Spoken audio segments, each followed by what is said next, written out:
अच्छा सुनो, सब्सक्राइब करते वक्त ना घंटी बजा देना ताकि जब मैं ऑनलाइन आऊँ तो तुम्हारे फोन की भी नमस्कार दोस्तों, आप सभी का स्वागत है हमारे YouTube चैनल पर। तो आज हम बात करेंगे डीएलएड द्वितीय सेमेस्टर 2020 विज्ञान।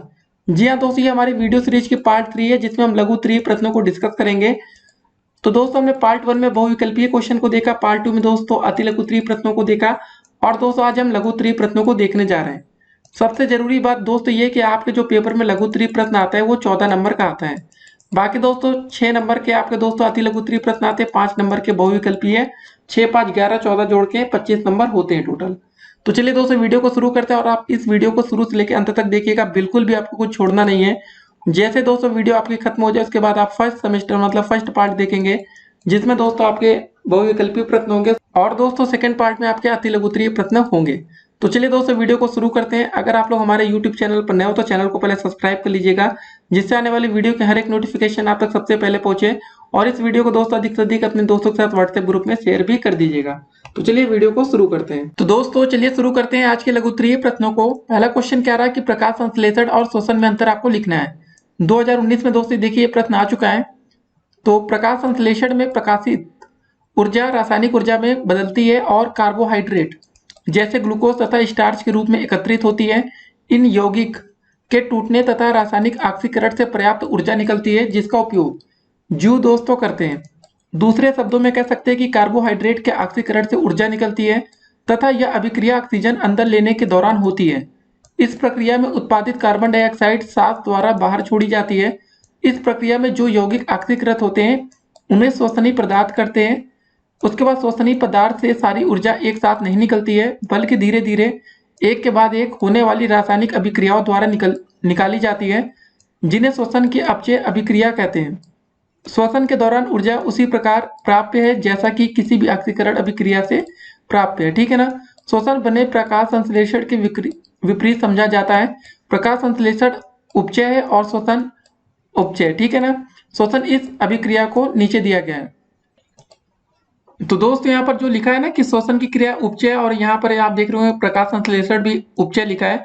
लेकिन दोस्तों यहाँ पर इस लाइन को जरा देखिए, यहाँ पर लिखा था दोस्तों श्वसन की क्रिया अपचय अभिक्रिया होती है। तो दोस्तों यहाँ पर जो लिखा है श्वसन अपचय, ठीक है ना, इसको आ कर लीजिए अपचय, ठीक है बस।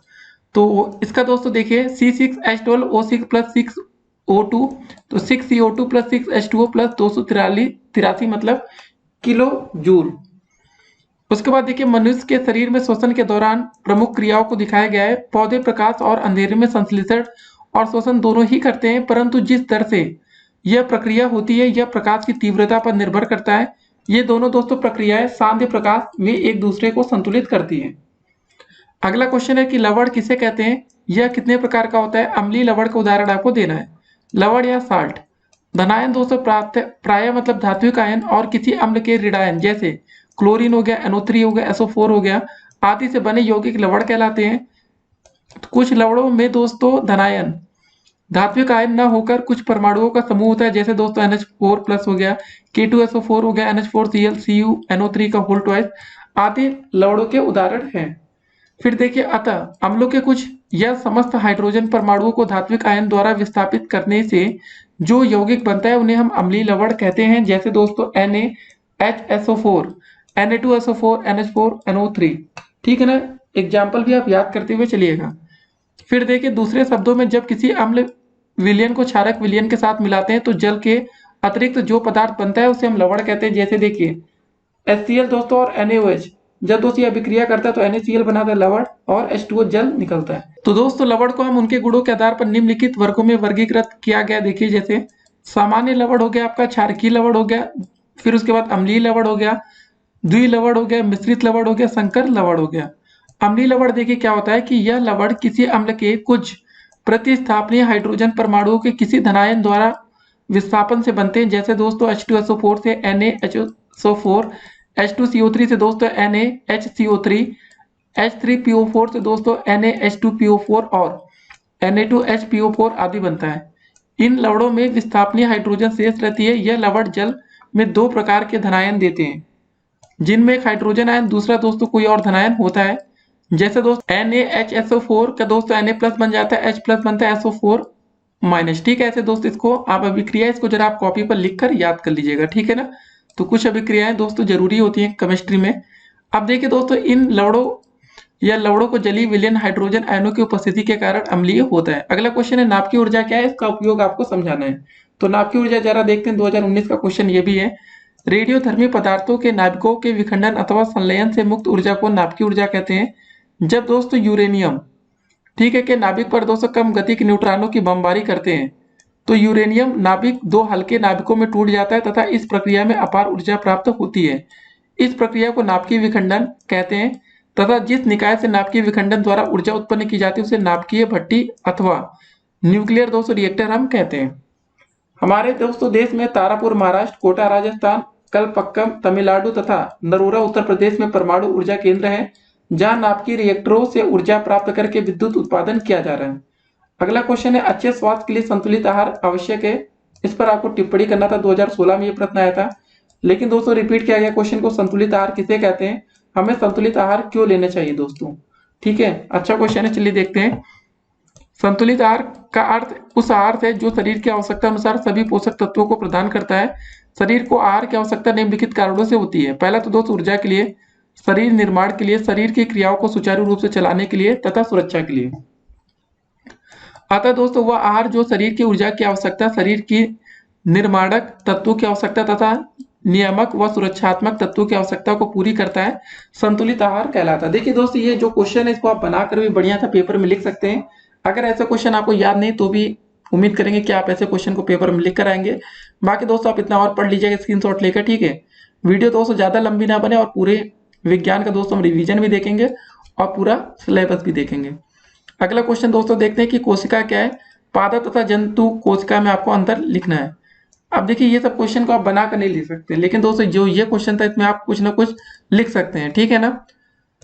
तो देखिए, मानव शरीर असंख्य छोटी छोटी जीवित इकाइयों से मिलकर बना है। इन इकाइयों को दोस्तों कोशिका कहते हैं। कोशिकाएं निर्जीव नहीं है, बल्कि दोस्तों ये शरीर की जीवित इकाइयां हैं। ये गति करती हैं, श्वास लेती हैं, अपना पोषण कर वृद्धि करती हैं, व्यर्थ पदार्थों का त्याग करती हैं तथा जनन भी करती हैं। अतः मानव शरीर असंख्य जीवित इकाइयों का समूह है। ये मानव शरीर की निर्माणक इकाइयां हैं। शरीर निर्माण में दोस्तों ठीक उसी प्रकार कार्य करती हैं जैसे एक भवन निर्माण में ईंटें। ठीक है दोस्तों, आप ऐसे लिख सकते हैं कोशिका के बारे में। अब चलिए दोस्तों पादप तथा जंतु कोशिका में अंतर देख लेते हैं। जंतु कोशिका एक तरफ है, पादप कोशिका। देखिए जंतु कोशिका में जीव द्रव्य पाया जाता है, इसमें क्लोरोफिल पाया जाता है। फिर इसमें कोशिका भित्ति अनुपस्थित होती है, लेकिन कोशिका भित्ति यहाँ पाई जाती है। लवक अनुपस्थित होता है, इसमें लवक पाया जाता है। तारकाय उपस्थित होता है, इसमें तारकाय अनुपस्थित होता है। ठीक है, ऋतिका छोटी होती है दोस्तों, यहाँ ऋतिका बड़ी होती है। आकार वृत्ताकार होता है और इसका आकार आयताकार होता है। तो इसको दोस्तों जरा, ठीक है, कुछ पॉइंट्स वाइज इसको आप ध्यान में रखिएगा, पेपर में आए तो बढ़िया लिखना है। अगला प्रश्न है, उत्सर्जन किसे कहते हैं। मानव के उत्सर्जन तंत्र का आपको सचित्र वर्णन भी करना है। तो चलिए दोस्तों, उत्सर्जन तंत्र का जो भाई सचित्र वर्णन है, अगर आप इसको बना लेंगे, फिगर देखिए जरा, इसको दोस्तों ध्यान से देखकर दिमाग में बैठा लीजिएगा, ठीक है ना। एक तरफ दोस्तों में वृक्क को दिखा रखा है, ऊपर देखिए दोस्तों यहाँ पर एड्रिनल ग्रंथि हो गया दोस्तों, फिर कार्टेक्स हो गया, मेडुला हो गया, धमनी, श्रोणि, सिरा, निम्न महासिरा दोस्तों, पृष्ठ महाधमनी, मूत्र वाहिनी। ठीक है, इसको दोस्तों फिर उसके बाद नीचे ब्लैडर है और यहाँ पर मूत्र मार्ग है। तो देखिए दोस्तों, भोजन के अंतर्ग्रहण तथा पाचन के बाद शरीर उपयोगी पदार्थों को विभिन्न ऊतकों तथा कोशिकाओं में पहुंचाता है। अपाचित तथा अपशिष्ट पदार्थों को शरीर से बाहर निकालने की आवश्यकता भी होती है। शरीर में उपापचय की क्रियाओं द्वारा इन अपशिष्ट पदार्थों को बाहर निकालने की प्रक्रिया को हम उत्सर्जन कहते हैं। ठीक है, गैस हो गया दोस्तों, तरल हो गया तथा ठोस पदार्थों का उत्सर्जित होना आवश्यक है और इनमें से प्रत्येक के उत्सर्जन की प्रक्रिया भिन्न भिन्न भी होती है। ठीक है, इतना दोस्तों लिखेंगे, सफिशिएंटों का फिगर बनाएंगे, पूरे नंबर आप पाएंगे। कुछ और दोस्तों लाइनें देख लेते हैं, जैसे ठोस अपशिष्ट मुख्यतः भोजन का अपाचित भाग जैसे सब्जियों के रेशे हो गया होते हैं। स्मरण करें कि मुंह में भोजन का पाचन आरंभ होता है तथा अमाशय में समान होता है। पाचित भोजन पेट की भित्तियों द्वारा अवशोषित हो जाता है। अपाचित पदार्थ बड़ी आंत में आ जाता है और गुदा के रास्ते शरीर से निष्कासित हो जाता है। दिलचस्प दोस्तों बात यह है कि मुंह से लेकर गुदा तक एक ही रास्ता होता है। उसके बाद देखिए, अपशिष्ट तरल पदार्थों के उत्सर्जन के लिए एक जटिल क्रियाविधि की आवश्यकता होती है, क्योंकि रुधिर में पोषक तत्व तथा अपशिष्ट पदार्थ दोनों ही होते हैं। इसलिए दोस्तों इनके मतलब छानने तथा अलग करने की विशेष विधि होती है। इस क्रिया से उपयोगी पदार्थ शरीर में ही रह जाते हैं और अपशिष्ट पदार्थ उत्सर्जित हो जाते हैं। यह क्रिया शरीर में स्थित वृक्कों द्वारा संपन्न होती है। शरीर में इनकी संख्या दोस्तों 2 होती है। यदि इनमें से एक वृक्क काम करना बंद कर दे तो दोस्तों दूसरा वृक्क अकेले ही पूरा कार्य करता है। तो इसको भी दोस्तों जरा ध्यान में रखिएगा, ठीक है ना। बाकी जितना भी आपके दिमाग में है उतना आप पेपर में लिख कर आइएगा। अगला प्रश्न हमारा क्या है, भौतिक तथा रासायनिक परिवर्तन के अंतर को उदाहरण सहित आपको समझाना है। भौतिक तथा रासायनिक परिवर्तन में अंतर। भौतिक परिवर्तन में पदार्थ के भौतिक गुण अर्थात रंग, अवस्था एवं आकृति आदि में परिवर्तन हो जाता है, परंतु उसकी रचना में कोई अंतर नहीं आता। रासायनिक परिवर्तन में दोस्तों पदार्थ के भौतिक गुण अर्थात रंग, अवस्था आदि सब कुछ बदल जाते हैं, अर्थात दोस्तों साथ ही साथ दोस्तों पदार्थ की रचना भी पूर्ण रूप से बदल जाती है। भौतिक में देखिए इस परिवर्तन में कोई नया पदार्थ निर्मित नहीं होता है, लेकिन रासायनिक में इस परिवर्तन में नया पदार्थ भी निर्मित हो जाता है। भौतिक में कारण हटाए जाने पर पदार्थ अपनी मूल अवस्था को प्राप्त कर लेगा, लेकिन यहाँ पर दोस्तों रासायनिक में कारण हटाए जाने पर पदार्थ अपनी मूल अवस्था को प्राप्त नहीं कर पाएगा। भौतिक में इसमें पदार्थ के संगठन में कोई परिवर्तन नहीं होता, रासायनिक में इसमें पदार्थ के संगठन में परिवर्तन हो जाता है। भौतिक में इसमें वस्तु के भार में कोई अंतर नहीं आता है, रासायनिक में इसमें वस्तु के भार में ठीक है नए पदार्थ बनने के कारण अंतर आ जाता है। ठीक है, तो ये सब चीजें दोस्तों हैं। और लास्ट में देख लेते हैं दाब के दोस्तों प्रभाव से पदार्थों का केवल आकार एवं स्वरूप बदलता है। अधिक दाब पर दोस्तों नए पदार्थ बनते ही रासायनिक में। एक छूट है, इसको भी देख लेते हैं कि भौतिक परिवर्तन में ताप और विद्युत से वस्तु की रचना में कोई अंतर नहीं आता, लेकिन रासायनिक में वस्तु की रचना में प्रकाश एवं विद्युत से परिवर्तन होता है। अगला क्वेश्चन है सौर मंडल या सौर परिवार क्या है, ये आपको अब बताना है, ठीक है ना। तो सौर परिवार या सौर मंडल, सूर्य के परिवार को सौर मंडल कहते हैं। सूर्य एक तारा है जो प्रकाश तथा ऊष्मा प्रदान करता है। सूर्य से दोस्तों ही निकले हुए 8 ग्रह हैं, जिनमें से दोस्तों बुध, शुक्र, पृथ्वी, मंगल, बृहस्पति, शनि, अरुण तथा वरुण हैं। ये सभी दोस्तों ग्रह सूर्य के चारों ओर अंडाकार मार्ग द्वारा चक्कर लगाते हैं। इन ग्रहों से दोस्तों टूटे हुए पिंडों को उपग्रह कहते हैं। ये सभी अपने अपने ग्रहों के चारों ओर चक्कर लगाते हैं और सूर्य से प्रकाशित होते हैं। सूर्य दोस्तों सौर परिवार का जन्मदाता भी है। अगला क्वेश्चन दोस्तों आता है हमारा कि उपग्रह को अब आपको समझाना है। यह छोटा खगोल पिंड है जो अपने ग्रह का परिभ्रमण करता है। पृथ्वी का दोस्तों उपग्रह चंद्रमा है। इसी प्रकार दोस्तों अन्य ग्रहों के भी उपग्रह होते हैं। मंगल के दोस्तों 2 हैं, बृहस्पति के दोस्तों 64 है, शनि के 61, अरुण के 27 और वरुण के दोस्तों 13 उपग्रह है। बुध और शुक्र का कोई भी उपग्रह नहीं है। अगला प्रश्न आता है कि हमारा कि अवांतर ग्रह से क्या अभिप्राय है। देखिए मंगल और बृहस्पति ग्रह के मध्य लंबे भाग में मतलब 2000 से अधिक छोटे छोटे उपग्रह जैसे आकाशीय पिंड है, इन्हें अवांतर ग्रह कहते हैं या एस्टेरॉइड्स। वर्ष 1801 में एक बहुत ही छोटा ग्रह दिखाई पड़ा था जिसका नाम सीरीज रखा गया था। पलास, जूनो, वेस्टा आदि अनेक अवांतर ग्रहों के ही नाम है। आकाश गंगा क्या है, देखिए आकाश गंगा असंख्य तारों का विशाल पुंज है जिनमें अधिकांश तारे आंखों के द्वारा मतलब दिखाई नहीं पड़ते हैं। रात्रि को स्वच्छ आकाश में एक चमकदार मेहराव दिखाई पड़ती है। भारत में आकाश गंगा, यूरोप में मिल्की वे और यूनानी भाषा में गैलेक्सी कहते हैं। ठीक है, आकाश गंगा में सूर्य सबसे मतलब बड़े 68% तारे इसी प्रकार हैं। सूर्य से 268% तारे, ठीक है ना। अगला प्रश्न क्या आता है हमारा फिर, पृथ्वी ग्रह पर संक्षिप्त आपको टिप्पणी लिखना है। तो पृथ्वी देखिए, पृथ्वी शुक्र व मंगल के मध्य स्थित ग्रह है। यहाँ मध्य तापमान, ऑक्सीजन और प्रचुर मात्रा में जल की उपस्थिति के कारण पृथ्वी सौर मंडल का अकेला ग्रह जहां जीवन है। इसका व्यास दोस्तों 12,756 किलोमीटर और सूर्य से औसत दूरी दोस्तों 14.96 करोड़ किलोमीटर है। यह सूर्य की दोस्तों प्रदक्षिणा या परिक्रमा 365 दिन में पूरी करता है। इसके ऊपर वायुमंडल का आवरण है। सूर्य का दोस्तों पृथ्वी का एकमात्र उपग्रह क्या है, हमारा चंद्रमा। उल्का और उल्काश में क्या है ये आपको बताना है।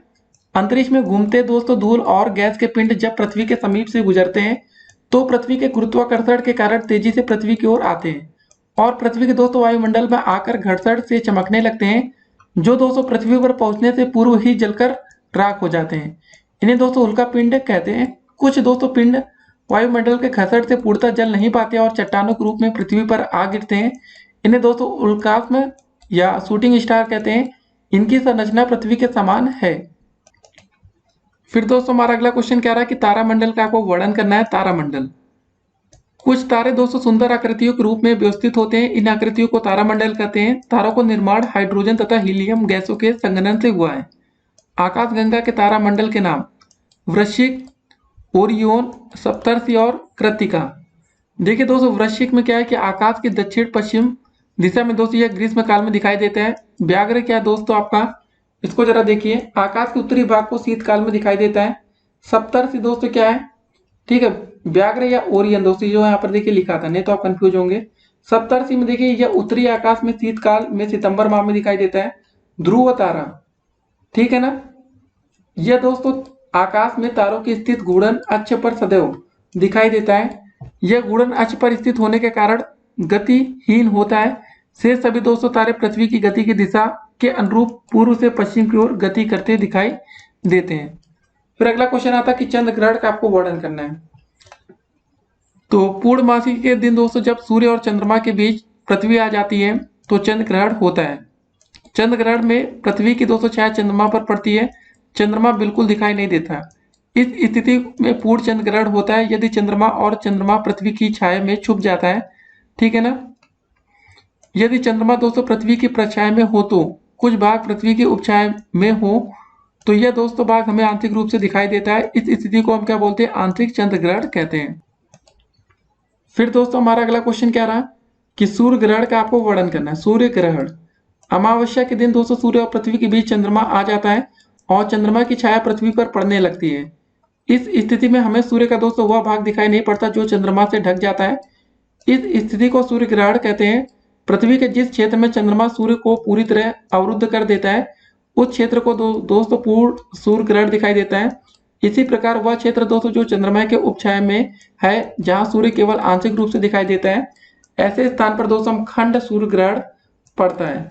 यदि चंद्रमा की प्रछाया का केवल छोर ही पृथ्वी को छूता है तो दोस्तों इसको वलयाकार सूर्य ग्रहण पड़ता है। अगला क्वेश्चन आता है कि इसरो के विषय में आपको लिखना है।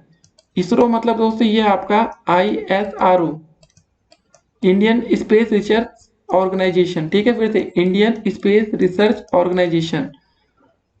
देखिए इसरो भारत न सिर्फ अपने अंतरिक्ष संबंधी आवश्यकताओं की पूर्ति करने में सक्षम है बल्कि दोस्तों दुनिया के बहुत से देशों को अपनी अंतरिक्ष क्षमता से मतलब व्यापारिक और अन्य स्तरों पर सहयोग कर रहा है।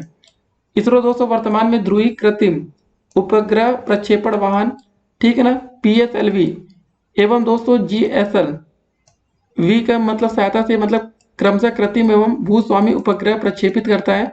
संस्था ने 1 अक्टूबर 1958 से कार्य करना दोस्तों शुरू किया है। तब से आज तक अमेरिका अंतरिक्ष अन्वेषण के सारे कार्यक्रम नासा द्वारा संचालित किए गए हैं, जिनमें दोस्तों अपोलो चंद्रमा अभियान, स्काईलैब अंतरिक्ष स्टेशन और बाद में अंतरिक्ष शटल शामिल है।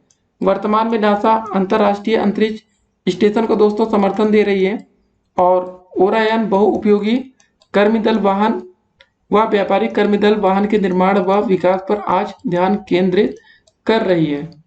देखिए दोस्तों संस्था लॉन्च सेवा कार्यक्रम LSP के लिए भी दोस्तों जिम्मेदार है जो लॉन्च कार्य व नासा के मानव रहित लॉन्चों की दोस्तों उल्टी गिनती पर ध्यान रखता है। फिर अगला क्वेश्चन दोस्तों क्या है, मंगल ग्रह की खोज में भारत का योगदान क्या है। देखिए दोस्तों भारत के मंगल यान का मंगल की कक्षा में प्रवेश अंतरिक्ष अभियान में दोस्तों भारत ने एक बड़ी कामयाबी उस समय हासिल की जब दोस्तों स्वदेश निर्मित मंगलयान ने पूर्व निर्धारित कार्यक्रम के तहत 24 सितंबर 2014 को मंगल ग्रह की कक्षा में सफलतापूर्वक प्रवेश किया है। इसी के साथ दोस्तों यूरोपीय संघ, ठीक है, अमेरिका व रूस पश्चात भारत दोस्तों विश्व का चौथा ऐसा देश हो गया जिसने मंगल की कक्षा में या फिर दोस्तों इसकी सतह पर अपने यान भेजने में सफलता प्राप्त की है। इनमें से दोस्तों केवल भारत ने ही अपने पहले प्रयास में सफलता प्राप्त की है। जी हाँ दोस्तों ये बहुत बड़ी सफलता थी। उसके बाद अगला क्वेश्चन आता है कि मृदा या मिट्टी का आशय आपको स्पष्ट करना है। मृदा मिट्टी एक ऐसा पदार्थ है जो पृथ्वी की सतह बनाता है। मृदा का दोस्तों निर्माण लाखों वर्षों की प्रक्रिया है।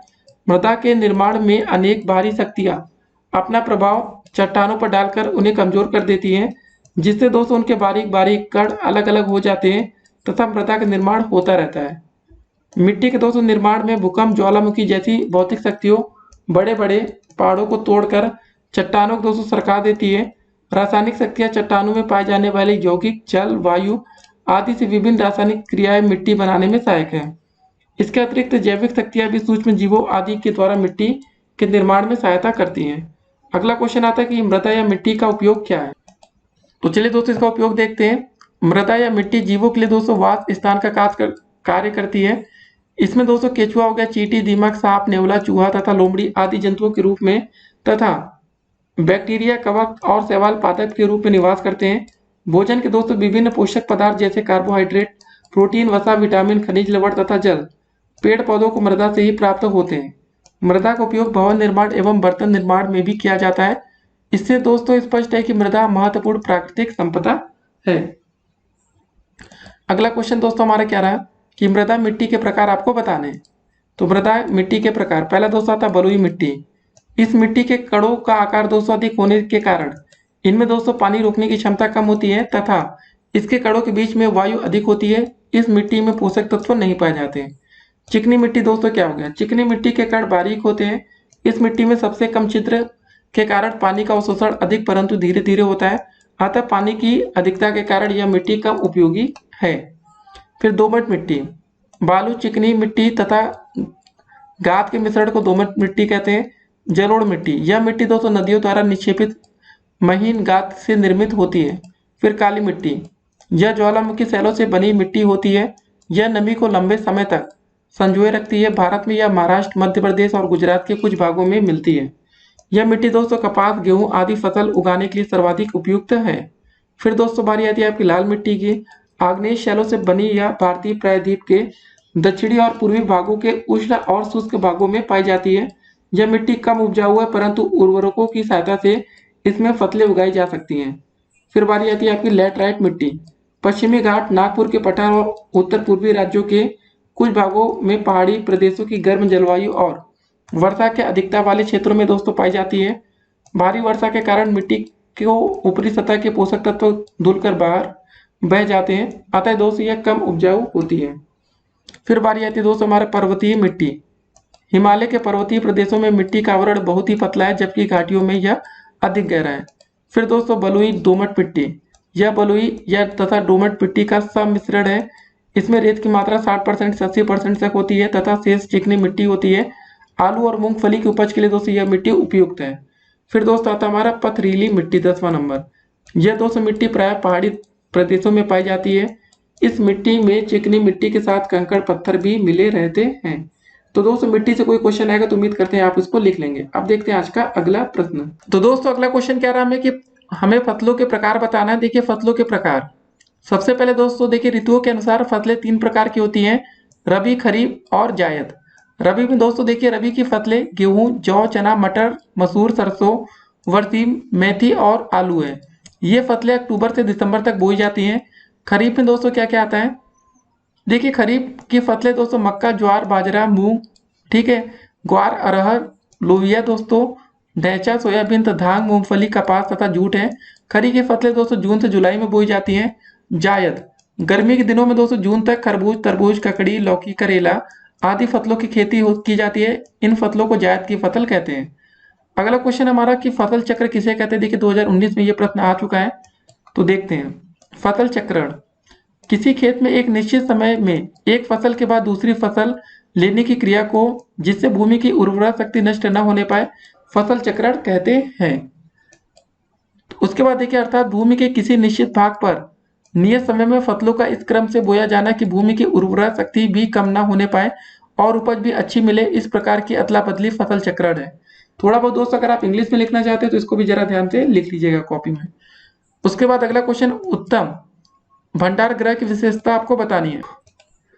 तो दोस्तों पहला पॉइंट क्या रहा हमारे, इसको जरा देखते हैं कि भंडार गृह पक्के होने चाहिए तथा इस प्रकार के होने चाहिए कि इनकी सफाई आसानी से हो सके। दूसरा, भंडार गृह हवा पानी से सुरक्षित होने चाहिए। फिर भंडार गृह में चूहों का प्रवेश रोकने के लिए उसके चारों ओर एक चिकनी एवं चपटी कॉलर बना देनी चाहिए। भंडार गृह को कीट रोधी दवाओं से साफ कर देना चाहिए। फिर भंडार गृह में दोस्तों गर्म हवा को बाहर निकालने के लिए समुचित व्यवस्था या वेंटिलेटर होने चाहिए। अगला क्वेश्चन है, उत्तम फसल उत्पादन के लिए आवश्यक तथ्य आपको बताना है। चलिए दोस्तों देखते हैं पहला क्या होगा पॉइंट। सबसे पहले खेत में हल चलाकर मिट्टी का पलटना एवं शिथिल करना जिससे कि मिट्टी कृषि योग्य हो सके। फिर दोस्तों देखिए बीज बोने से पूर्व खेत में खाद एवं पोषक तत्वों को मिलाना। समय समय पर आवश्यकता अनुसार सिंचाई करना। फसल की दोस्तों सूक्ष्म जीवों, कीटों, पशुओं, पक्षियों तथा रोगों से सुरक्षा करना। ठीक है, सब बहुत 4 पॉइंट्स, बाकी इसको आप बनाकर लिख सकते हैं उत्तम फसल के लिए। अगला प्रश्न है कि कृषि कार्य में जुताई का क्या महत्व है।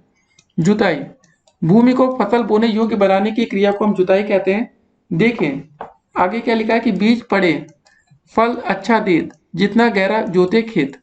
खेती के लिए दोस्तों खेत की जुताई का विशेष महत्व है। खेती की जितनी जुताई होगी उतनी ही उत्तम फसल प्राप्त होगी। जुताई से दोस्तों मिट्टी को भूरभूरा बनाया जाता है तथा गहराई तक जोत कर मिट्टी को वायु के संपर्क में लाया जाता है। जुताई का मुख्य उद्देश्य भूमि को मुलायम करना ताकि उसमें वायु, गर्मी और सर्दी का भली भांति आवागमन हो सके, वह पानी सोखकर उसे संचित कर सके। हल चलाना, खोदना, पाटा देना तथा जोत के अन्य यंत्रों से भूमि को उपजाऊ बनाना भी सभी जुताई के अंतर्गत आता है। अगला क्वेश्चन क्या रहा है कि खेतों की दोस्तों बुआई में बीजों का चुनाव आप कैसे करेंगे। अब इसको देखते हैं। बीज नए पौधों को जन्म देता है, अतः इसका चुनाव करते समय ध्यान रखना चाहिए कि वे स्वस्थ एवं मिलावट रहित तथा उनमें किसी भी दोस्तों प्रकार का रोग नहीं होना चाहिए। इसके अतिरिक्त यह भी ध्यान रखना चाहिए कि जिस क्षेत्र एवं समय के लिए बीजों को मतलब जो अगेती या मध्य अथवा पिछेती प्रजातियां कृषि विभाग द्वारा सुझाई गई हो उन्हें ही बोना चाहिए। फिर दोस्तों अगला क्वेश्चन क्या रहा हमारा कि खेतों में बीज बोने की विधियों का आपको वर्णन करना है। तो चलिए दोस्तों देखते हैं। सबसे पहले आता है आपका छिटकावा विधि, छिटकाव करना जो भी आप दोस्तों, यह विधि उन स्थानों पर काम में लाई जाती है जहां खेतों में फसल हेतु अच्छी नमी होती है। इस विधि में बीजों को खेत में छिटका कर हल चलाकर दोस्तों से हम पाटा फेर देते हैं। दूसरा दोस्तों पॉइंट कह रहा है कि हाथ से बुआई। इस विधि में एक व्यक्ति हल के कूड़ के पीछे थोड़े थोड़े दोस्तों बीज हाथ से डालता रहता है। इस तरह सारे खेत में बीज ठीक है कूड़ों में बो दिया जाता है। इसके बाद पाटा फेर दिया जाता है। फिर देखिए नरई द्वारा बुआई, यह एक प्रकार की दोस्तों देसी सी ड्रिल होती है। इसकी दोस्तों सहायता से बीज ठीक जगह पर भूमि से में 5 सेंटीमीटर से 8 सेंटीमीटर गहराई तक गिरता है। साथ ही दोस्तों मिट्टी से ढकता जाता है। फिर देखिए सीड ड्रिल, यह दो प्रकार की होती है। प्रथम बैलों से चलाई जाती है और दोस्तों दूसरी ट्रैक्टर आदि की सहायता से प्रयोग की जाती है। इसमें बीज रखने के लिए दोस्तों एक बॉक्स होता है, उसमें छोटे छोटे ट्यूब लगे होते हैं। ये ट्यूब दोस्तों नीचे की तरफ सीड ड्रिल की कूड़ बनाने वाली फाली के पास बीज को गिराते हैं। ठीक है ना। जो दोस्तों सीड ड्रिल मशीन से चलती है उसमें बीज डालने के लिए एक छोटी छोटी धातु की बनी हुई प्याली होती है। अगला प्रश्न है कि सिंचाई से आपका क्या अभिप्राय है। देखिए सिंचाई कृत्रिम विधियों द्वारा फसलों की वृद्धि एवं उपज बढ़ाने के लिए जल का जो प्रयोग किया जाता है उसे हम सिंचाई कहते हैं। सिंचाई भूमि को जल देने के लिए एक प्रक्रिया है जिसमें फसल को उचित पानी दिया जाता है जिससे फल एवं पौधे की भरपूर पैदावार हो सके।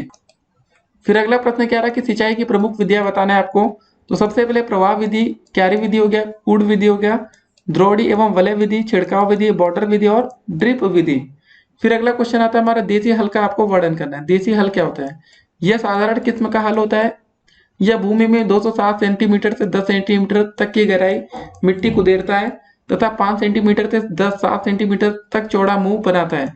इसके दोस्तों निम्नलिखित भाग होते हैं जैसे आपका हरीश हो गया, परोदा या पाता हो गया, फाल, ब्रज, फरी, फल, हत्ती या दोस्तों मुठिया हो गया, पचारस या पफाना हो गया, हरित, गोखन, नेतक हो गया और छड़ हो गया।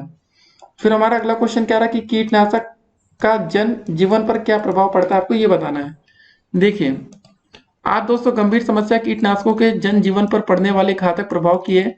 कीटनाशकों के प्रभाव से हर वर्ष लाखों लोग बीमार पड़ते हैं, जिनमें से दोस्तों अधिकतर मौत के शिकार हो जाते हैं। अशिक्षा, सुरक्षित उपकरणों के अभाव तथा कीटनाशकों की विषाक्तता के कारण मतलब छिड़काव करने वाले किसान मजदूर कैंसर, अंधेपन, आर्थराइटिस, उल्टी, दमा, श्वास, ट्यूमर आदि बीमारियों से ग्रस्त होते पाए गए। इन रसायनों के प्रयोग से दोस्तों भूमिगत जल के प्रदूषित होने, भूमि में नाइट्रीकरण की प्रक्रिया क्रमशः मंद पड़ने से उपजाऊ मिट्टी के ठीक है मतलब रेतीले या अम्लीय में बदल जाने, प्रकृति में स्वतः चलने वाली जैविक नियंत्रण प्रक्रिया के नष्ट होने आदि के संकट तो उपस्थित होते ही हैं। उपाचरित बीजों को दोस्तों खाने से तमाम दुर्लभ प्रजाति के पक्षी भी समाप्त हुए हैं। तो इन सब चीजों को ध्यान में रखिए। अगला क्वेश्चन आता है कि मृदा अपरदन क्या है। एक चीज और आपको बता दें, अलक्ष्य दोस्तों कीटों जैसे मधुमक्खी आदि के लिए भी दोस्तों इनसे खतरा उत्पन्न हुआ है। तो मृदा अपरदन अब हम लोग देखेंगे। तो देखिए मृदा अपरदन, मृदा के मतलब एक स्थान से दूसरे स्थान तक पहुंचने अथवा मूल स्थान से हट जाने को मृदा अपरदन कहते हैं। यह दोस्तों तेज आंधी, तूफान एवं वर्षा जल द्वारा होता है। अगला क्वेश्चन है मृदा अपरदन या मिट्टी के कटाव के क्या कारण है, आपको ये बताना है।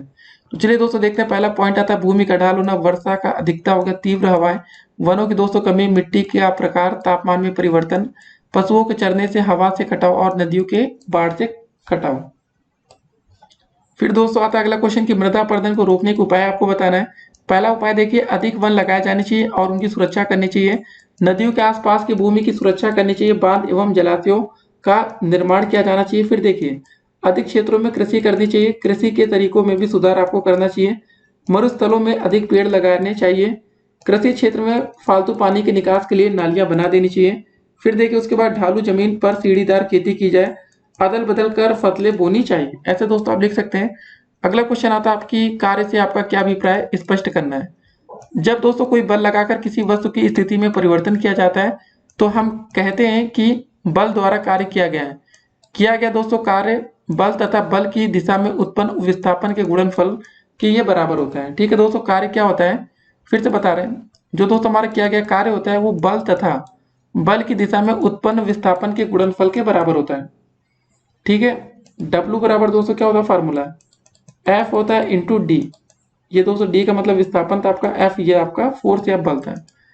फिर अगला क्वेश्चन आता है हमारा कि ऊर्जा से क्या अभिप्राय समझाना है। ऊर्जा या एनर्जी वह भौतिक राशि जो किसी वस्तु में कार्य करने की क्षमता उत्पन्न करती है, ऊर्जा कहलाती है। अर्थात कार्य करने की क्षमता को ऊर्जा हम कहते हैं। ऊर्जा में दोस्तों यांत्रिक ऊर्जा आता है आपका मैकेनिकल एनर्जी। किसी वस्तु में केवल यांत्रिक कारणों से कार्य करने की जितनी क्षमता होती है उसे दोस्तों उस वस्तु की मतलब यांत्रिक ऊर्जा कहते हैं। यांत्रिक ऊर्जा आपकी दो प्रकार की होती है, गतिज ऊर्जा और स्थितिज ऊर्जा। अब अगला क्वेश्चन, कार्य का मापन की धारणा को आपको स्पष्ट करना है। देखिए थोड़ा हो सकता है दोस्तों ब्लर दिख रहा है इस बार, लेकिन उसके आगे सब कुछ सही दिखेगा। ठीक है ना। तो कार्य दोस्तों देखिए, कार्य वह भौतिक क्रिया है जिसमें किसी वस्तु पर बल लगाकर उसे बल की दिशा में विस्थापित किया जाता है। इसके अनुसार कार्य होने के लिए दोस्तों आवश्यक है एक तो बल और बल की दिशा में विस्थापन। इस परिभाषा के अनुसार यदि कोई मजदूर सिर पर बोझ लिए हुए एक स्थान पर खड़ा है तो वह कोई कार्य नहीं कर रहा है। इसी प्रकार दोस्तों यह दीवार को धक्का दिया जाए तो चूंकि दोस्तों दीवार अपने स्थान से नहीं हटती तो कोई कार्य किया हुआ नहीं माना जाता। पुस्तक पढ़ने में भी दोस्तों यद्यपि मानसिक परिश्रम होता है, भौतिकी के अनुसार कोई कार्य दोस्तों नहीं होता क्योंकि कोई बल नहीं लग रहा है। अब बारी आती कार्य की माप। किसी वस्तु पर किए गए कार्य की माप वस्तु पर आरोपित बल तथा बल की दिशा में वस्तु के विस्थापन के गुणनफल के बराबर होता है। हमने दोस्तों अभी आपको बताया था इसका फार्मूला क्या होता है, कार्य बराबर बल गुणे बल की दिशा में विस्थापन। अगला प्रश्न आता है कि ऊर्जा का मापन आप कैसे करेंगे। ऊर्जा का मापन, किसी वस्तु की कार्य करने की क्षमता को उस वस्तु की मतलब ऊर्जा कहते हैं। अतः प्रत्येक कार्य करने वाली वस्तु में कुछ न कुछ ऊर्जा होती है। जैसे दोस्तों फेंका गया पत्थर खिड़की के शीशों को तोड़ सकता है, जलता हुआ दोस्तों कोयला जल को भाप में बदल सकता है आदि। ऊर्जा के दोस्तों मात्रक एमकेएस पद्धति में ऊर्जा का मात्रक हमारा जूल होता है। फिर ऊर्जा के दोस्तों आपको अगला क्वेश्चन क्या है, ऊर्जा के आपको प्रकार बताने हैं।